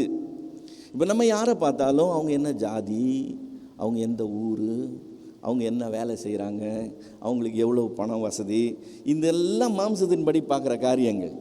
இப்போ நீங்களும் நானும் சகோதரரும் சகோதரிகளுமா இருக்கிறோம்னா மாம்சத்தின்படியா அல்லது ஆவிக்குறியின்படியா? நம்மளுடைய ரிலேஷன்ஷிப் ஆவியினால் தான் வர விஷயம். நான் கிறிஸ்துவுக்குள் இருக்கிறேன், நீங்கள் கிறிஸ்துவுக்குள் இருக்கிறீங்க, அதனால் நான் புதிய சிருஷ்டியாக இருக்கிறேன், நீங்கள் புதிய சிருஷ்டியாக இருக்கிறீங்க. அதனால தான் நமக்குள்ளே இந்த உறவு இருக்குது. அதனால தான் நம்ம சேர்ந்து ஊழியம் செய்கிறோம். அதனால தான் மற்ற காரியங்கள் எல்லாமே செய்கிறோம். இந்த ரிலேஷன்ஷிப், இந்த வியூ பாயிண்ட், இந்த அப்ரோச், இந்த தொடர்பு தான் காரியமே. மாம்சத்தின்படி நாம் யாரையுமே நிதானித்து கொண்டு இருக்கக்கூடாது. அதன் அடிப்படையில் மரியாதையோ அதன் அடிப்படையில் அவங்களுக்கு ஹானரோ கொடுத்து நம்ம செய்கிறவர்களாக இருக்கக்கூடாது. பவுல் சொல்கிறான், கிறிஸ்துவையே நாங்கள் மாம்சத்தின்படி அறிந்தாலும். கிறிஸ்துவ மாம்சத்தின்படி இப்படி அறிய முடியும்? அவர் எந்த ஊர்னு தெரிஞ்சிக்க முடியுமா? யூதர்கள் அப்படி தான் செஞ்சாங்க. கிறிஸ்துவை பார்த்தோன்னே என்ன சொன்னாங்க? அவர் எந்த ஊர், அவர் எங்கேருந்து வராரு, கிறிஸ்து எங்கேருந்து வராரு? கலிலேயாவிலேருந்து வரார். ஃபைன், கலிலேயாவிலேருந்து தீர்க்கதரிசியே வர முடியாது, அதனால் ரிஜெக்ட். மாம்சத்தின்படி அறியும்போது நாசரேத் ஊருக்கே போனாலும் நாசரேத் ஊரில் என்ன சொன்னா, டேய் யாரா இருந்தாலும் தெரியுமே, இவரை தெரியாதா? அந்த தச்சனுடைய மகன் கூட பிறந்த சகோதரர் சகோதரிகள் இன்னும் நம்மளோட தான் இருக்கிறாங்க. சகோதரர் பேரெல்லாம் லிஸ்ட்டு வேறு சொல்லி இன்னாருடைய இன்னார் தான்ப்பா இவர். இப்போ இவங்க அவரை யாராக அறிகிறாங்க? மாம்சத்தின்படி அறிகிறாங்க. பவுல் சொல்லுகிறான், அவர் மாம்சத்தின்படி எங்களுக்கு தெரிஞ்சிருந்தாலும் நாங்கள் அதை இக்னோர் பண்ணிடுவோம், அதை நாங்கள் அறியோம். ஒருவன் கிறிஸ்துவுக்குள் இருந்தால் புது சிருஷ்டியாக இருக்கிறான். இந்த பழசெல்லாம் இருக்குது பாருங்கள். பவுலினுடைய பழசு என்னெல்லாம் சொல்லலாம்? நான் எபிரேயன், பெனிமேன் கோத்திரத்தான், பரிசேயன், இப்படியா அப்படியா, இந்த பெருமையெல்லாம் சொல்லலாம். இதெல்லாம் ஒளிந்து போயின, எல்லாம் புதிதாயின. ஸோ இந்த புதுசாக இருக்கிறது தான் கான்சன்ட்ரேட் பண்ணணும். இதில் தான் காரியமே இருக்குது. இதில் தான் கிறிஸ்துவின் அன்பு செயல்பட்டு இருக்குது. மரித்தவனாக இருந்த என்ன உயிரோட பிழைக்க பண்ணியிருக்கிறார். மொத்த பேரும் செத்து போயிருந்தாங்க, எல்லாருக்காக அவர் மரித்தார். அந்த அன்பு எங்களை நெருக்கி ஏவுது. ஏன்னா இப்போ பிழைத்திருக்கிறவர்கள் தங்களுக்கென்று இல்லை, தங்களுக்காக மரித்து எழுந்தவருக்கென்று பிழைத்திருக்கும்படி அவர் அதை செஞ்சிருக்கிறார். இப்போ நாங்கள்லாம் பிழைத்திருக்கிறவங்க, நாங்கள் கிறிஸ்துவுக்குள் இருக்கிறவங்க, புது சிருஷ்டியாக இருக்கிறோம். எங்களுடைய நோக்கமே வேறு, எங்களுடைய ஐடியாவே வேறு, எங்களுடைய கண்ணோட்டமே வேறு, நாங்கள் செயல்படுகிற விதமே வேறு. அப்போ யாரையுமே நாங்கள் எதின் அடிப்படையில் பார்க்கக்கூடாது, மாம்சத்தின் அடிப்படையில் நிதானிக்கவே கூடாது.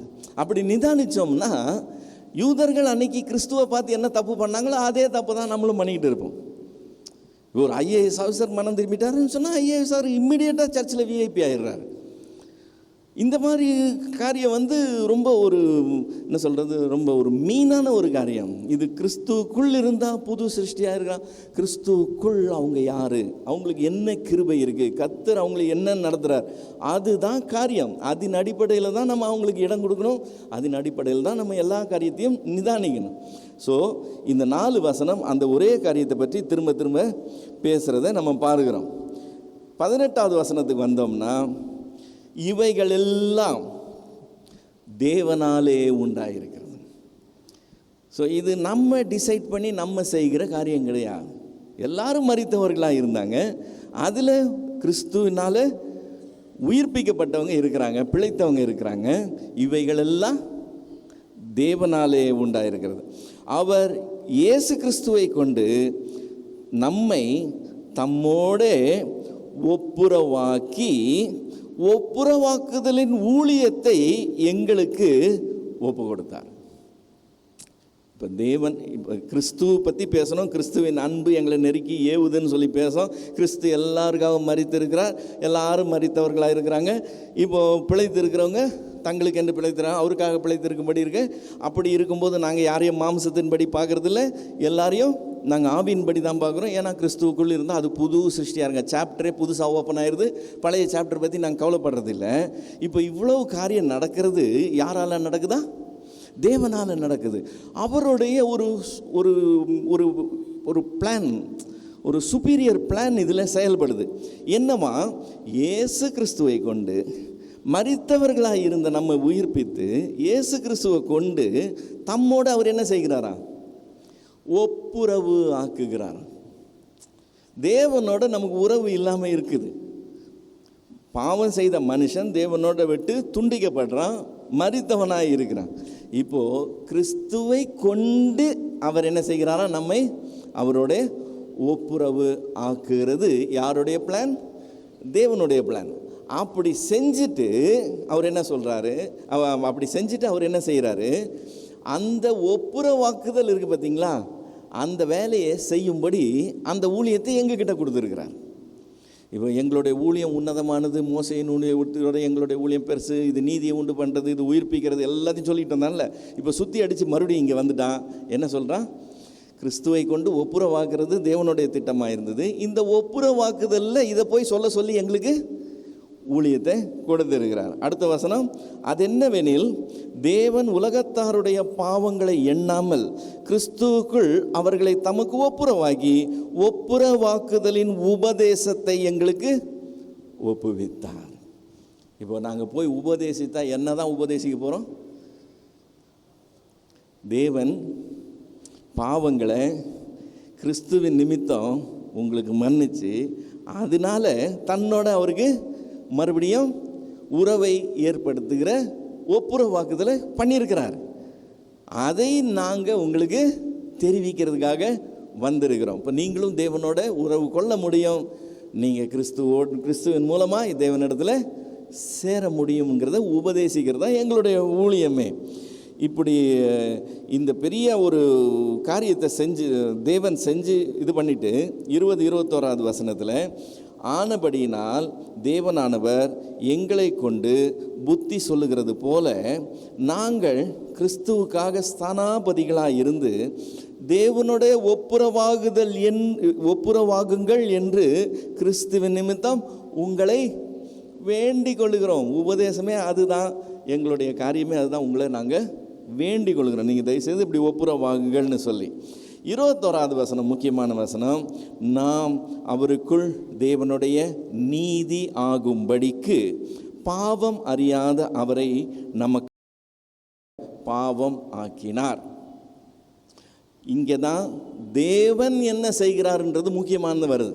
இதுவரைக்கும் கிறிஸ்து என்ன செஞ்சார், கிறிஸ்துவின் அன்பு நம்மை நெருக்கிய வருதுலாம்.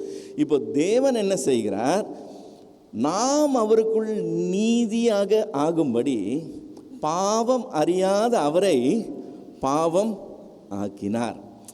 அப்போ நம்முடைய மீறுதல்களின் நிமித்தம் அவர் காயப்பட்டு, நம்முடைய அக்கிரமங்கள் நிமித்தம் அவர் நொறுக்கப்படுகிறார்.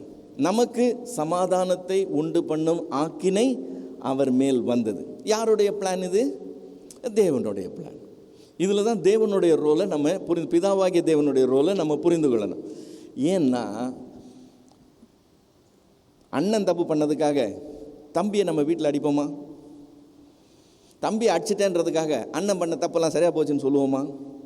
சொல்லவே மாட்டோம். உலகத்தில் அது நடக்கவே நடக்காது. எனக்காக கிறிஸ்து அடிபட்டதுனால என் பாவம் எல்லாம் போயிடுச்சுன்னு நான் சொல்லவே முடியாது. நம்ம அப்படி நம்ம வீட்டிலே அப்படி சொல்கிறது இல்லை இல்லையா? ஒருத்தன் செஞ்ச தப்புக்கு அடுத்த ஆள் அடிக்க மாட்டோம். அவன் அடி வாங்கிட்டான்றதுக்காக உன்னை பரவாயில்ல நீ போ, அவன் தான் அடி வாங்கிட்டான்ல நம்ம சொல்ல மாட்டோம். ஆனால் அப்படி தான் நடக்குதுன்னு பவுல் சொல்லுகிறான்.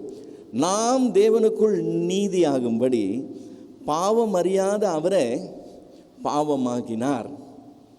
இதுதான் ஒப்புரவாக்குதலின் ஊழியத்துக்கு ஸ்டார்டிங்கே. அவர் பாவமானதுனால, அதன் வழியாக பாவங்கள் தொலைக்கப்படுறதுனால நாம் தேவனோட ஒப்புரவாகிறோம். இது ஏன் இப்படி வருது, இது நடத்தவே முடியாது, நம்மளே ஏற்றுக்கொள்ள மாட்டோமே அப்படின்னு நம்ம யோசிக்கலாம். இதனுடைய மொத்த காரியமும் தேவனால் உண்டானது. இதை தேவன் அப்படி பிளான் பண்ணி, இவன் அடிக்கிறதுனால அவன் பாவம் நிவர்த்தி ஆகாதுன்னு நமக்கு தெரியும். ஆனால் தேவன் சொல்கிறார், இவர் அடி வாங்கினதுனால உன்னுடைய பாவத்தை நான் மன்னிக்கிறேன். சமாதானம் உண்டு பண்ணும் ஆக்கினைன்னு சொன்னால் ஒரு பர்டிகுலர் அபராதம். அந்த அபராதத்தை மற்றவங்களுக்காக இன்னொருத்தர் கட்டுறாங்கன்னு சொன்னால் அந்த அபராதத்தை இவங்க கட்டினதுனால அவங்க விடுதலை ஆக முடியும் இல்லையா? அதுதான் சமாதானத்தை உண்டு பண்ணுறதுக்கு உண்டான செலவு, ஆக்கினை. அந்த ஆக்கினையை அவர் மேலே அவர் வைக்கிறாராம். கர்த்தரோ அவரை நொறுக்க சித்தமாகின்னு சொல்லியிருக்கோம். ஸோ அவர் பாவம் எதுவும் பண்ணலை, அவர் இடத்துல வஞ்சகம் எதுவும் காணப்படலை. ஆனாலும் கர்த்தர் அவரை நொறுக்க சித்தமானார். ஏன்னா நமக்கு அந்த சமாதானத்தை உண்டு பண்ணுகிற ஆக்கினை என்கிற அந்த அபராதத்தை அவர் செலுத்துறதுக்காக. சரிங்களா? இதை தேவன் தானே ஏற்படுத்தி தானே அதை ஏற்றுக்கொள்கிறதுனால தான் இது நடைமுறைக்குள்ளே வருது. இல்லைன்னா இதை ஏற்றுக்கொள்ளவே முடியாது. நம்மை நீதியாக்கும்படி பாவம் அறியாத அவரை பாவமாக்கினார். தேவன் இதை செய்கிறார், தேவன் இதை திட்டம் பண்ணுகிறார். கிறிஸ்துவின் வழியாக இந்த ஒப்புரவாகுதல் நடக்குது. ஸோ இது நமக்கு அண்டர்ஸ்டாண்ட் பண்ணுறதுக்கு இப்படி வராதேன்னு சொல்லி நம்ம நினைக்கலாம். தேவன் அப்படி வரும்படி அவர் திட்டம் பண்ணினதுனால அது அப்படி வருது. ஸோ இதோட 5வது அதிகாரம் நிறைவேறுகிறத நம்ம பார்க்குறோம். ஸோ இது வரைக்கும் ஏதாவது டவுட்ஸ் இருந்தால் கிளியர் பண்ணிக்கலாம். மீதியை நம்ம தொடர்ந்து 6வது அதிகாரம் போகும்போது பார்ப்போம். ப்ளீஸ். இப்போ நம்ம அப்போ சுவிசேஷம் இதை தான் மெயினாக நம்ம சொல்லணுங்களா? சுவிசேஷம் நம்ம ஒப்புரவாகுதல்னு சொல்லி இப்போ பேசணும் இல்லைங்களா? அதுதான் நம்ம மெயினாக சொல்லுங்கள். ஒப்புரவாகுது. இப்போ நம்ம சுவிசேஷன் சொல்லிட்டு நிறைய சொல்கிறோம். நீங்கள் இயேசுவண்ட வாங்க, உங்கள் பிரச்சனைகள் தீரும், அப்படி தான் நம்ம முதல்ல சொல்கிறோம். நிறைய பேருக்கு அப்படித்தான் நாங்கள் அப்படி பண்ணுறோம். அப்போது ஆனால் சொல்ல வேண்டிய பர்ஃபெக்டான ஒரு சுவிசேஷம் அப்படின்னா இந்த ஒப்புரவாகுதல் தான் முன்னிலைப்படுத்தப்படணுமா? சுவிசேஷம்னு சொல்லும்போது ஒன்று தான் சுவிசேஷம். என்ன சுவிசேஷம் சொன்னால், மனம் திரும்புங்கள், பரலோக ராஜ்யம் சமீபத்தில் இருக்கிறது, அதுதான் சுவிசேஷமே. அதை தவிர ஒரு ஒன்றுமே கிடையாது. மனம் திரும்புங்க, உங்கள் பிரச்சனைகள்லாம் தீர்ந்து போயிடும். மனம் திரும்புங்க, உங்கள் கடன்லாம் தீர்ந்து போயிடும். மனம் திரும்புங்க, உங்கள் சுகவீனமெல்லாம் போயிடும். இதெல்லாம் ஆண்டவர் சொல்லவே சொல்ல, நம்ம தான் சொல்லிகிட்டு இருக்கோம். அது பேர் சுவிசேஷமே கிடையாது. சுவிசேஷம் என்னது? மனம் திரும்புங்கள். ஏன் மனம் திரும்பணும்? பரலோக ராஜ்யம் சமீபித்திருக்கிறது. ஸோ இந்த ஒப்புரவு வாக்குதல் என்கிறது தான் கிறிஸ்து செய்கிறதுக்காக வந்த விஷயமே. ஸோ கிறிஸ்துவின் நாமமே அல்லாமல் வேறே நாமம் கொடுக்கப்படவே இல்லை. அவரை அல்லாமல் ரட்சிப்பே கிடையாது, விமோச்சனமே கிடையாது. ஸோ அவரை அறிவித்து இவர் மூலமாக தான் நீங்கள் பரலோகம் போக முடியும். நாளைக்கு நீங்கள் வந்து மறிச்சிங்கன்னா எங்கே போவீங்கன்றது, அந்த பரலோக ராஜ்யம் சமீபமாக இருக்குங்கிறத சொல்லி தான் சுவிசேஷமே. நம்ம வந்து ரேஷன் கடையில் சக்கரை போடுறாங்கன்ற குட் நியூஸ் சொல்கிற மாதிரி நீ இயேசுவை ஏற்றுக்கிட்டேன்னா உனக்கு வந்து எல்லாம் சரியாயிரும்னு சொல்கிறது வசனம் சொல்ல நம்ம வந்து அப்படி சொல்கிறோம். அது தப்பு, அது தப்பு. பவுலினுடைய உபதேசமே என்னது? இந்த ஒப்புரவாகுதல் தான் உபதேசமே. வேண்டிக் கொள்ளுகிறது என்னது? தேவனோட ஒப்புரவாகுங்கள்னு சொல்கிறது தான். பாவத்தில் நீடித்திருக்காதீங்க, பாவத்திலேருந்து விடுதலை இவர் மூலமாக தான் கிடைக்கும், இவர் மூலமாக தான் நீங்கள் தேவனிடத்தில் வர முடியும்னு சொல்கிறது தான் காரியமே.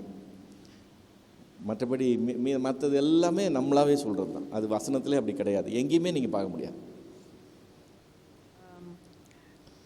அடுத்தது இப்போ ஜென்ரல் கொஸ்டின்ஸு. இப்போது நிறைய வந்து இந்த எழுப்புதல் காலங்கள் அப்படி சொல்லிட்டு, ஜெபங்கள் அப்படி சொல்லிட்டு, இதை நான் மெயின்லைன் சர்ச்சஸில் பார்க்குற மாதிரி எனக்கு தெரியல. பட்டு இந்த இண்டிபெண்டன்ட் சபைகள், அடுத்தது வந்து தனியார் ஊழியங்கள் அப்படின்ற அவங்க வந்து நிறைய இந்த ஜெபங்களை வந்து ரொம்ப முன்னெடுத்து ஒரு அர்ஜென்சிலேயே வச்சுருக்காங்க. நம்ம வந்து ஐயோ நம்ம விட்டுட்டா அப்படின்ற மாதிரி அந்த ஒரு தாட் ப்ராசஸ் அது நார்மலாக வருது மைண்டில். அதை ஃபாலோ பண்ணி நான் ஒரு காலகட்டத்தில் இருந்தேன்.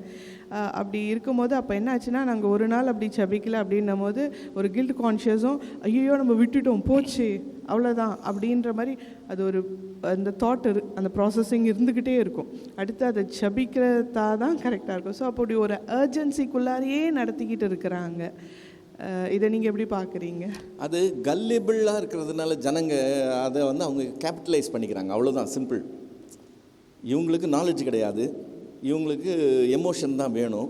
ஸோ எமோஷனை விப்பப் பண்ணி இவங்கள எப்படி ஒரு அப்படியே ஒரு ஹை ஸ்பிரிட்லேயே மெயின்டைன் பண்ணுறதுங்கிறது அவங்க வந்து சைக்கலாஜிக்கலாக ஹேண்டில் பண்ணுறாங்க, அவ்வளோதான். As simple as that. வேறு ஒன்றுமே கிடையாது அதில். It is not must.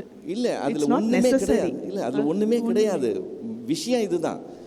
இவங்களுக்கு அப்படி ஏமாற்றப்படணும்னு ஆசை, அதை திறமையாக ஏமாத்துறதுக்கு ப்ரொஃபஷனலாக இவங்க செய்கிறாங்க.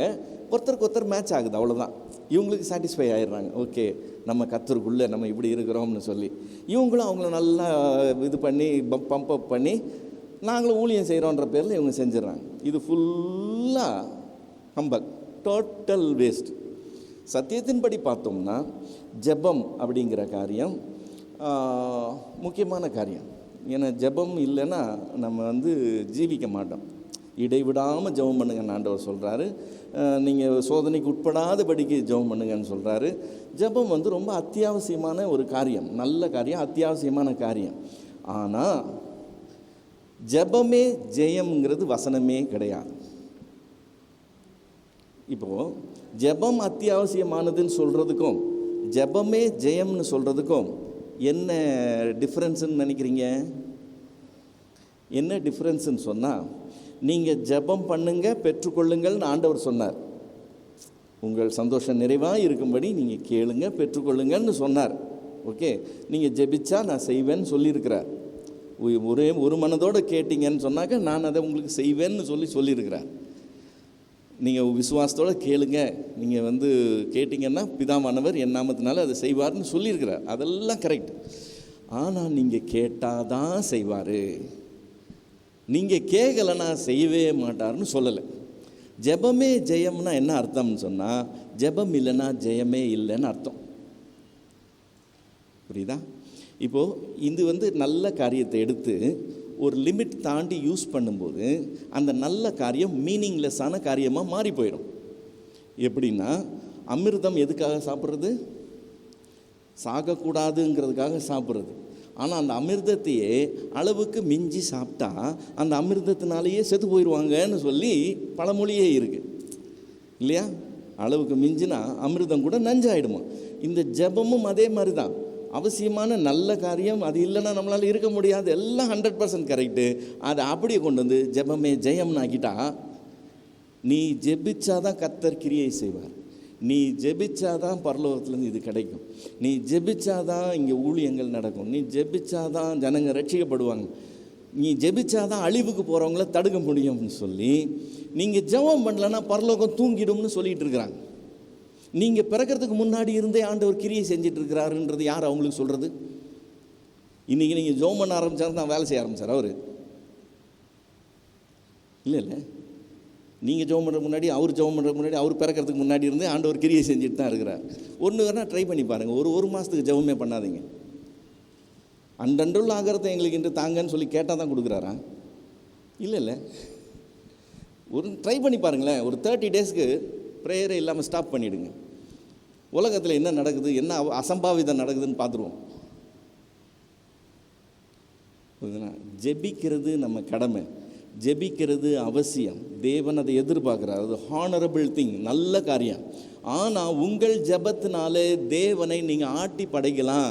நீங்கள் ஜெபிச்சாதான் பரலோக உற்சாகப்பட்டு எடுத்து வேலை செய்வார். நீங்கள் ஜெபிக்கலைன்னா அவர் சோர்ந்து போய் உட்காந்துக்குவாருன்னு ஒரு பிக்சர் கொடுக்கக்கூடாது. அந்த ஜெபமே ஜெயம்ங்கிற கான்செப்டு பைபிள்லேயே இல்லாத கான்செப்டு. அதை தான் இன்றைக்கி கொண்டு வந்து ஜெபம் ஜெபம் ஜெபம் ஜெபம்னு. ஏன்னா ஜெபத்தில் தான் ஒரு எமோஷனை விப்பப் பண்ண முடியும். இப்போ பைபிள் ஸ்டடிக்கு இவ்வளோ பேர் தான் வருவாங்க. ஆனால் ப்ரேயர் மீட்டிங்னால் நிறைய பேர் வந்துடுவாங்க. ஏன் நிறைய பேர் வருவாங்க? அதில் ஒரு எமோஷனல் கனெக்ட் இருக்குது. வந்தால் ஒரு ஆவிக்குரிய அனுபவம் கிடைக்குது, ஒரு திருப்தி கிடைக்குது. நாங்கள் ஆண்டவர் சமூகத்தில் இருந்தோம், நாங்கள் ஜெபம் பண்ணோம், அப்படி இப்படின்னு சொல்லி அதுக்காகவே வருவாங்க. இவங்களும் அதை ப்ரொவைட் பண்ணுறதுக்காகவே இருக்கிறாங்க. அதனால தான் அந்த இன்ஸ்ட்ருமெண்ட்ஸ், அதனால தான் அந்த செட்டப் எல்லாம் அதனால தான். நீங்கள் மைக்கை மட்டும் ஆஃப் பண்ணுறீங்க, இப்போ ஃபியூஸை பிடிங்கிறீங்க, ஆவி இறங்கிடும் சார், சிம்பிள். புரியுதுங்களா? இதெல்லாம் ஃபுல்லாக கிமிக்கில் ஓடுற விஷயம். சத்தியம்தான். நம்ம சத்தியத்தை வந்து இதோட மிக்ஸ் பண்ணிக்கவே கூடாது. இந்த எழுப்புதல், இந்த நீ ஜெபம் பண்ணனா இப்படி ஆயிரும் அப்படி ஆயிரும், எத்தனை வருஷமாக ஜெபம் பண்ணுறாங்க. ஏன் எழுப்புதல் வரலன்னு இன்னும் பதிலும் சொல்கிறாங்கல்ல. என்ன பதில் சொல்கிறாங்க? ஜெபம் பத்தலைன்னு சொல்லிடுவாங்க. நீ இன்னும் ஜெபிக்கணும்னு சொல்லிடுவாங்க. சரி, நான் தான் ஜெபிக்கல, நீ ஜெபிக்கலாம்ல. நான் தான் உருப்படாதவன், நான் ஒன்றுத்துக்கும் லாய்க்கு இல்லாதவன், நீ தான் பெரிய ஆளாச்சே, நீ ஜெபிக்க வேண்டியது தானே. உன் ஜெபத்தை கேட்ட ஆண்டவர் பெரிய காரியம் செஞ்சுருக்கணும்ல. நீ ஜெபிச்சா ஒன்றும் நடக்கலைல்ல. இப்போ என்ன சொல்கிறது? அப்போ நீங்களும் சரியில்லை, நானும் சரியில்லை. 2000 வருஷமாக யாருமே சரியில்லையா? புரியுதுங்களா? ஆண்டவர் தோமாவை இங்கே அனுப்பிச்சு 2000 வருஷம் ஆச்சு. 2000 வருஷமாகி இந்தியாவில் 2.75% தான் இருக்கிறாங்க. அதில் நீங்கள் ரோமன் கேத்தலிக்கை கழிச்சிட்டிங்கன்னா நம்பரே எங்கேயோ போயிடும். ஏன் இந்தியா இன்னும் ரட்சிக்கப்படல? யாரும் ஒழுங்காக ஜெபிக்கிறது இல்லை. சரி, 2000 வருஷமாக ஒருத்தங்க கூட உருப்படியாக ஜெபிக்கலையா? ஒருத்தம் கூட இல்லையா? புரியுதுங்களா? இந்த கேள்விக்கு அவங்க சொல்கிற பதில் டோட்டலாக தப்பான பதில். அதுலேயே திரும்ப ஓட்டிக்கிட்டே போகிறாங்க. ஜனங்க அதை ஆசைப்பட்டு ஏற்றுக்கிறாங்க. புரியுதுங்களா? யாரும் கிரிட்டிக்கலாக அதை அனலைஸ் பண்ணி கேட்க மாட்டேங்கிறாங்க. ரட்சிப்பு கர்த்தருடையது. ரட்சிக்கப்படுறவங்க சிலர் தான். ஒரு நாள் மெஜாரிட்டி கிடையாது. விரல் விட்டு எண்ணக்கூடியவங்க தான் ரட்சிக்கப்படுவாங்க. சரித்திரத்திலே அப்படி தான் இருக்குது. மொத்த உலகத்தை அழிக்கும் போது 8 பேர் தான் தப்பிச்சாங்க. நோவா காலத்தில் நடந்தது போல் தான் மறுபடியும் நடக்கும்னு சொல்லியிருக்கிறாரு. இப்பயும் மொத்த உலகத்தை அழிக்கும் போது எத்தனை பேர் நம்பர் தரப்போகுதுன்னு தெரியாது. இந்த நம்பரை பற்றி அவர் கவலைப்படுறதே இல்லைன்னு நமக்கு தெரியணும். ஐயோ ஆண்டவரே இவ்வளோ பேர் சாவறாங்களே, அதை பற்றிலாம் அவர் கவலைப்பட மாட்டார். ஏறக்குறைய 20 லட்சம் பேரில் 2 பேர் தான் உள்ளே போகிறாங்க. அதை பற்றி கூட அவர் கவலைப்பட மாட்டார். அவருக்கு நம்பர் ஒரு சிக்னிஃபிகன்ஸே கிடையாது. அது ஒரு பெரிய இஷ்யூவாக அவர் எடுத்துக்கவே மாட்டார். நம்பர் அடிப்படையில் வெற்றி தோல்வி கணக்கு பண்ணவே மாட்டார். நம்ம நம்பர் அடிப்படையில் வெற்றி தோல்வியை கணக்கு பண்ணி தான் சுவிசேஷ அறிவிப்பு ஃபெயிலியர் ஆகிடுச்சு, நம்ம ஸ்ட்ராட்டஜி மாற்றி இன்னும் எஃபெக்டிவாக சுவிசேஷத்தை அறிவித்து இந்தியாவை நம்ம நாட்களுக்குள்ளே எப்படியாவது ரட்சிப்புக்குள்ளே கொண்டு வரணும்னு நம்ம இறங்கி தீவிரமாக செஞ்சுட்டு இருக்கிறோம். It is totally very far from the actual fact. Actual fact என்னது? நீ போய் சொல்லுன்னு சொல்கிறார். அவ்வளோதான் நம்ம வேலை. இப்போ பவுல் சொன்னால, உபதேசிக்கிறேன், நான் வேண்டிக் கொள்கிறேன். அப்புறம் நான் நட்டேன், அவன் நீர் பாய்ச்சினா விளைய செய்கிறது அது அவர் காரியம். புரியுதுங்களா? அங்கே போய் நிற்கும் போது நீ எத்தனை பேர் ரட்சித்தேன்னு ஆண்டவர் கேட்கவே மாட்டார். ஏன்? ரட்சிப்பு அவருடைய. நீங்கள் செய்ய வேண்டியதை செஞ்சீங்களான்னு கேட்பார். அதை செய்ய வேண்டியது நம்ம கடமை. இப்போ பவுல் என்ன சொல்கிறான்? அது என் மேல் விழுந்த கடமையாக இருக்குது, நான் அதை செய்யாமல் போனால் எனக்கு ஐயோ. புரியுதுங்களா? ஆத்மா பாரம் உங்களுக்கு வந்து இன்னும் நல்ல ஆத்மா மேலே பாரப்படுங்க, இன்னும் அவங்கள ரட்சி அப்படி சொல்லிட்டு அடுத்தது வந்து நீங்கள் எங்கேருந்து ஒன்றும் கொண்டு போக முடியாது, நீங்கள் ஆத்மாக்களை தான் கொண்டு போக முடியும் அப்படி. அப்போது இதுவுமே ஏற்றுக்கொள்ள. இது எல்லாமே மார்க்கெட்டிங்கில் உள்ள ஒரு காரியம். மார்க்கெட்டிங்கில் எப்படின்னா, நீங்கள் எவ்வளவு பேரை இது உள்ளே கொண்டு வந்திருக்கிறீங்க, எவ்வளோ பேரை நீங்கள் வந்து என்ன சொல்கிறது கன்வின்ஸ் பண்ணியிருக்கிறீங்க, இதுதானே மார்க்கெட்டிங். அப்போ அது உங்களுக்கு கிரெடிட். நான் இத்தனை பேரை கன்வின்ஸ் பண்ணியிருக்கேன்றது உங்களுக்கு கிரெடிட். இப்போ இயேசு கிறிஸ்துவின் சுவிசேஷத்தை மார்க்கெட்டிங்காக மாற்றிட்டீங்கன்னா நீங்கள் எத்தனை பேரை கன்வின்ஸ் பண்ணியிருக்கீங்கன்னு கணக்கு வந்துடும். நீங்கள் கன்வின்ஸ் பண்ணுறதுல அவ்வளோ நம்பர்ஸ் வரலைனாக்க நீங்கள் இன்எஃபெக்டிவ்னு ஆகிடும், சம்திங் ராங்னு ஆகிடும். இன்னொருத்தர் அதை எஃபெக்டிவாக பண்ணாருன்னு சொன்னால் அவர் வந்து ரொம்ப டேலண்டட்னு ஆயிரும். யாருக்கு ரெகக்னிஷன் கிடைக்கும்? டேலண்டட் பர்சனுக்கு ரெகக்னிஷன் கிடைக்கும்.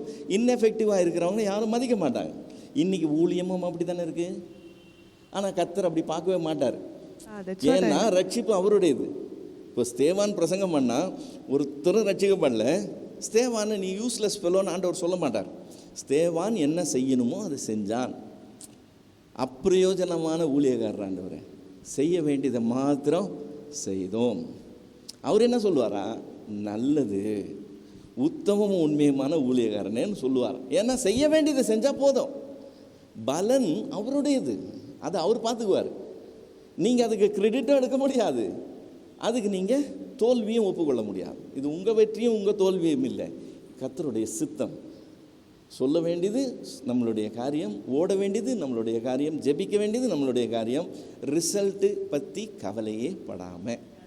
அதாவது நம்மள சில பேர் ஆவிக்குரியவங்க கேட்குறவங்க கூட எத்தனை ஆத்மாக்களை நீங்களை ரட்சிப்புக்குள்ளார நடத்துனீங்க, அப்போ it creates a guilt feeling. Pure marketing.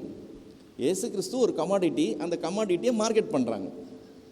ஆனால் நாங்கள் தொடர்ந்து ஆண்டவரை ஏற்றுக்கொண்ட நாட்கள் முதல் நம்மளால் முடிஞ்சது சொல்லிக்கிட்டு தான் இருக்கும், நம்ம உறவுகளுக்கோ இல்லை ஃப்ரெண்ட்ஸ்க்கோ நம்ம சந்திக்கிற. உங்களால் ஒரு 150 பேர் ரட்சிக்கப்பட்டாங்கன்னு வச்சுக்கோங்களேன், உங்களுக்கு சந்தோஷம் இருக்குமா இருக்காதா? சந்தோஷம் இருக்குல்ல? அதுவே தப்பு. ஏன்னா நாளைக்கு யாருமே ரட்சிக்கப்படலைன்னா ஒரு பெரிய போர்வை எடுத்து தலையில் போத்திட்டு உட்காந்துக்குவீங்க. என்னில் என்ன குற்றம், என்னில் என்ன பாவம், ஏன் யாருமே ரட்சிக்கப்படலன்னு. அதானே? இதுவும் தப்பு, அதுவும் தப்பு. புரியுதுங்களா? அவங்க ரட்சிக்கப்பட்டாங்கன்னா கர்த்தருடைய காரியம், ரட்சிக்கப்படலையா அதுவும் கர்த்தருடைய காரியம். நம்ம செய்ய வேண்டியதை கரெக்டாக செஞ்சோமா, அவ்வளோதான் காரியம். அவர் அதை தான் கணக்கெடுக்க போகிறார். நீ செய்ய வேண்டியதை செஞ்சியா, செஞ்சுட்டா ஓகே, நோ ப்ராப்ளம், மீதி நான் பார்த்துக்கிறேன். ஸோ எதை எப்படி செய்யணும், யாரை கொண்டு எதை செய்யணும், எல்லாம் அவருடைய காரியம். ரட்சிப்பு கர்த்தருடையது, நம்முடையது இல்லை. அதனால் அதில் நம்ம கிரெடிட்டே எடுக்கக்கூடாது. அதை கண்டினியூஸாக இன்னும் ஒரே ஒரு கொஸ்டின். இப்போ நிறைய வந்து இந்த ஆவிகளை குறித்து நிறைய ரொம்ப போர்ட்ரைட் பண்ணி இந்த மாதிரி கனவு கண்டா இப்படி இப்படி இப்படி இப்படின்னு சொல்லி நிறைய கனவுகளை குறித்தான ஒரு இன்டர்பிரிட்டேஷன்ஸ், இது மாதிரி ஆவிகளை குறித்து இந்த மாதிரி அதை வந்து நிறைய இப்போ முன்னெடுக்கிறாங்க. அந்த மாதிரி நிறைய வந்து ப்ரீச்சிங்ஸ் ஆகட்டும் இல்லை வந்து வீடியோஸ் ஆகட்டும், அதுவும் நிறைய வந்துகிட்டே இருக்குது.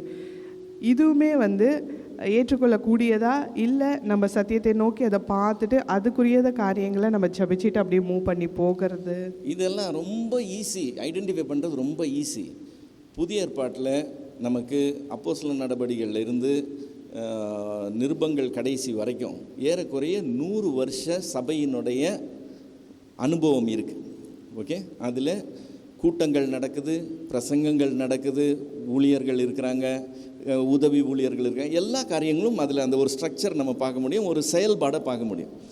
இன்றைக்கி இருக்கிற செயல்பாடு கரெக்டாக தப்பான்னு உங்களுக்கு தெரிஞ்சுக்கணும்னா இது மாதிரி அன்னைக்கு ஏதாவது நடந்திருக்கான்னு ஒரு தடவை பைபிளை திறந்து பார்த்தீங்கன்னா தெரிஞ்சிடும். அப்படி எதுவும் அங்கே இல்லை, இதெல்லாம் புதுசு புதுசாக மேனுஃபேக்சர் பண்ணுறாங்கன்னா இது சம்திங் பைபிளுக்கு சம்மந்தம் இல்லாத ஒன்றுன்னு நம்ம ஈஸியாக ஐடென்டிஃபை பண்ணிடலாம். புரியுதுங்களா? அவ்வளோதான். இதன் அடிப்படையில் தான் அதை ஜட்ஜ் பண்ணணும். நம்மளுடைய விருப்பு வெறுப்பே கிடையாது. சில சமயம் நமக்கு ஃபீலிங் கூட இருக்கலாம். நமக்கு அவங்க சொல்லும்போது நம்ம அதை உணர்ந்து நம்மளுடைய காரியங்கள் நானும் இங்கே அப்படி பார்த்தேன் இப்படி பார்த்தேன், இதெல்லாமே சப்ஜெக்டிவான ஒன்று. ட்ரூத் அப்ஜெக்டிவான ஒன்று. நம்மளுடைய சப்ஜெக்டிவ் ஃபீலிங்ஸ் எக்ஸ்பீரியன்ஸஸை தாண்டின ஒரு காரியம். ஸோ இந்த ட்ரூத் மேட்டர்ஸ், இதுதான் காரியமே. இதோடு தான் நம்ம எல்லாத்தையுமே ஒப்பிடணும். அதுக்கு ஒத்து வரலைன்னா நம்ம எதுவாக இருந்தாலும் சரி ரிஜெக்ட் பண்ணுறதுக்கு ரெடியாக இருக்கணும், கேள்வி கேட்கறதுக்கு ரெடியாக இருக்கணும். இப்படி இல்லையே, நீங்கள் எப்படி சொல்கிறீங்கன்னு சொல்லி கேள்வி கேட்க ரெடியாக இருக்கணும். கர்த்தர் வெளிப்படுத்தினார்னு சொல்லும்போது அந்த மாதிரி நடக்காத விஷயத்தை நீங்கள் எப்படி சொல்கிறீங்கன்னு சொல்லி கேட்கணும். யாருமே கேட்குறது இல்லை, எல்லாரும் ஒப்புக்கொள்கிறாங்க. இவங்களும் கூட தரிசனங்களை பார்க்க ஆரம்பிச்சிட்டாங்க. அதனால் எல்லாரும் ஒன்றா போகிறாங்க, வேறு ஒன்று. பிரதர், இந்த ஃபர்ஸ்ட் வேர்ஸ்லேயே பரலோகத்திலே நமக்கு உண்டென்று அறிந்திருக்கிறோம் இருக்கு இல்லையா, அவர் பார்த்துருப்பாரா என்ன? பார்க்கவே இல்லைன்னு சொல்கிறான்ல. நாங்கள் தரிசித்து நடவாமல் விசுவாசித்து நடக்கிறோம்னு சொல்கிறான்ல. அந்த வேர்ட் மட்டும் அவர் ஸ்ட்ராங்காக அந்த விசுவாசத்தை தான் குடிக்கிறார். லிட்ரலாக அறிந்திருக்கிறோம். ஓகே. அதே மாதிரி நம்ம லாஸ்ட் டைம் பேசும்போது அது ஃபியூ மந்த்ஸ் எகோ, இப்போ நம்ம சின்குள்ளே போனோம் அப்படின்னா அந்த நம்ம தெரிஞ்சே பாவம் பண்ணுறோம், தெரிஞ்சும் பண்ணுறோம் தெரியாமையும் பண்ணுறோம். பட் அதுக்கு உண்டான கான்சிக்வன்சஸ் கண்டிப்பாக காட் கொடுப்பாரு அப்படின்ற மாதிரி நீங்கள் ஒரு எக்ஸ்ப்ளனேஷன் கொடுத்தீங்க. பட் இங்கே பாவம் அறியாத அவரை நமக்காக பாவமாக்கினார். ஸோ எல்லாமே பிளான்டு, என்னோடய லைஃப் ஃபுல்லாகவே காட் எல்லாமே தெரியும் அவருக்கு. அப்போ நான் ஃப்யூச்சரில் பண்ண போகிற பாவத்துக்காகவும் அவர் மரிச்சிருக்காரா? அந்த மாதிரி இல்லை. அந்த மாதிரி அதாவது நமக்காக அவர் பாவமாக்கினார்னு சொல்லும்போது அக்கிரமங்களிலும் பாவத்திலும் மரித்தவர்களாக இருந்தோம் பார்த்தீங்களா, அந்த நிலைமையிலேருந்து நம்மளை உயிர்ப்பிக்கிறதுக்காக அவர் நமக்காக பாவமானார்.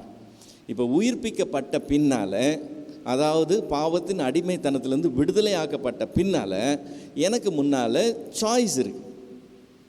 இப்போ நான் ஒரு அடிமைத்தனத்திலேருந்து வெளியே வந்த ஒரு இண்டிவிஜுவல். இப்போ எனக்கு சுயாதீனம் இருக்குது. நான் இதையும் சூஸ் பண்ண முடியும், இதையும் சூஸ் பண்ண முடியும். நான் எதை சூஸ் பண்ணுறதுன்னு சொல்லி எனக்கு அந்த ஆப்ஷன் கொடுக்குறாரு பார்த்தீங்களா, இதுவே பெரிய காரியம். ஏன்னா அவர் என்னை அடிமை ஆக்கியிருக்கலாம், ஆனால் அவர் என்னை அடிமை ஆகலை, விடுதலை கொடுத்துட்றாரு, அவ்வளோதான். இப்போ இந்த விடுதலையை கொடுத்த அப்புறம் எனக்கு சாய்ஸ் இருக்குது. இப்போ இந்த சாய்ஸை நான் வைஸாக எக்ஸசைஸ் பண்ணணும்.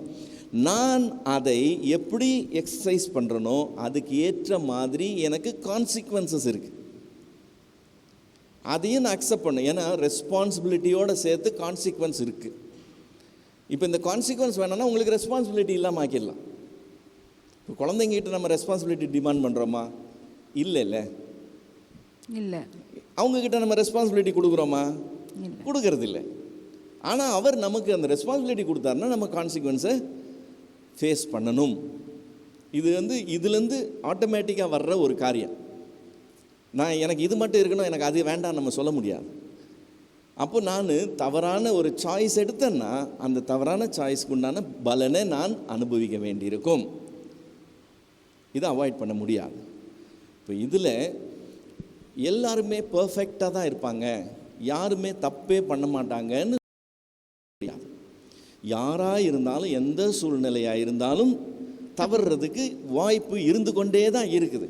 ஸோ தவறிட்டாங்க அதனால் போச்சு ரட்சிப்பெல்லாம் காலி ஆயிடுச்சுன்னு நம்ம சொல்ல முடியாது.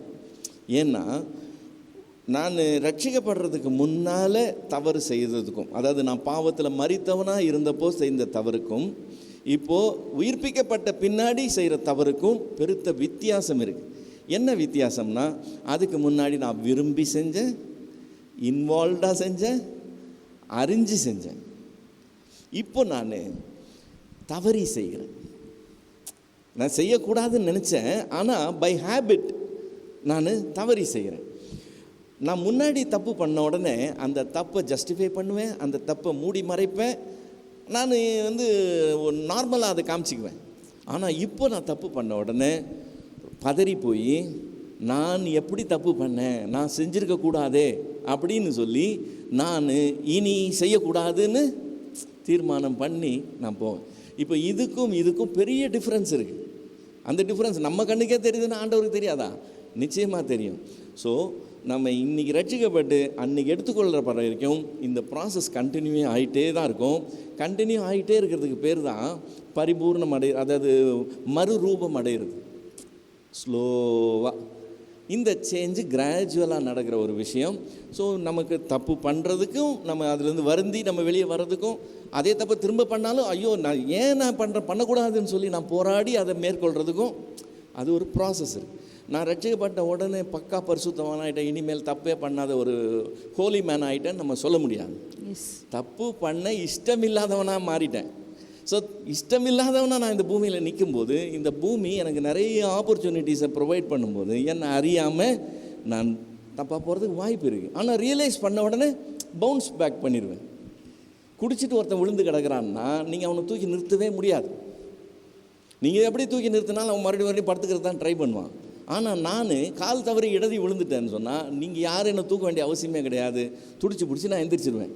நெக்ஸ்ட் டைம் விழாமல் இருக்கணும்னு சொல்லி நான் ரொம்ப கேர்ஃபுல்லாக நடப்பேன். அசிங்கமாகிடுச்சே, கீழே விழுந்துட்டோமே ரோட்டில் போயின்னு சொல்லிட்டு ரொம்ப ஜாக்கிரதையாக நடப்பேன். அப்போ அவன் விழுந்து கிடக்கிறதுக்கும் நான் விழுந்ததுக்கும் 2 பேரும் விழுந்தோம். ஆனால் 2த்துக்கும் வித்தியாசம் அந்த டிஃப்ரென்ஸ் தான். ஸோ கான்சிக்வன்ஸ் எப்போ வரும்? நான் செய்கிற தப்புன்னு தெரிஞ்சு நான் மறுபடியும் தொடர்ந்து செஞ்சுக்கிட்டு இருந்தேன்னா அங்கே தான் கான்சிக்வன்ஸ் வரும். இந்த மாதிரி தவறி செய்கிறதுக்கெல்லாம் கான்சிக்வன்சஸ் வராது. இதெல்லாம் அதாவது ஒரு என்ன சொல்கிறது, ஒரு லைஃப்பில் அது வந்து ஒரு அனுபவம், வாழ்க்கையின் அனுபவங்கள். இதில் தான் நம்ம வளர்ச்சி அடைவோம். ஓகே, ரைட்டுங்களா? ஸோ டெய்லி ப்ராசஸ் இது. ஆமாம்ப்பா, சாகிற வரைக்கும் யாருமே அந்த ஃபுல்லாக பரிபூரணத்தை இந்த பூமியில் அடையவே முடியாது. கடைசியாக போய் நம்ம அங்கே நிற்கும்போது கூட குறை இருக்கும். அதனால தான் வசனம் சொல்லுது, அவர் வரும்போது நமக்கு கொடுக்க போகிற கிருபையின் மேலே நம்பிக்கையாக இருங்கன்னு சொல்லி. உங்களுடைய அச்சீவ்மெண்ட்டில் நம்பிக்கையாக இருக்கிறது இல்லை. அவர் அன்னைக்கு கூட கிரேஸ் தான் கொடுக்க போகிறார். நம்ம ஆரம்பிக்கும் போதும் கிரேஸ் தான், அன்றைக்கி முடிக்கும் போதும் கிரேஸ் தான். அது மேலே நம்பிக்கையாக இருங்க. Okay, thank you so much. எபிரேயர் புஸ்தகம் அப்படின்னோடனே அந்த விசுவாச பட்டியல் அது ஒன்று மட்டும்தான் அந்த எபிரேயரோட.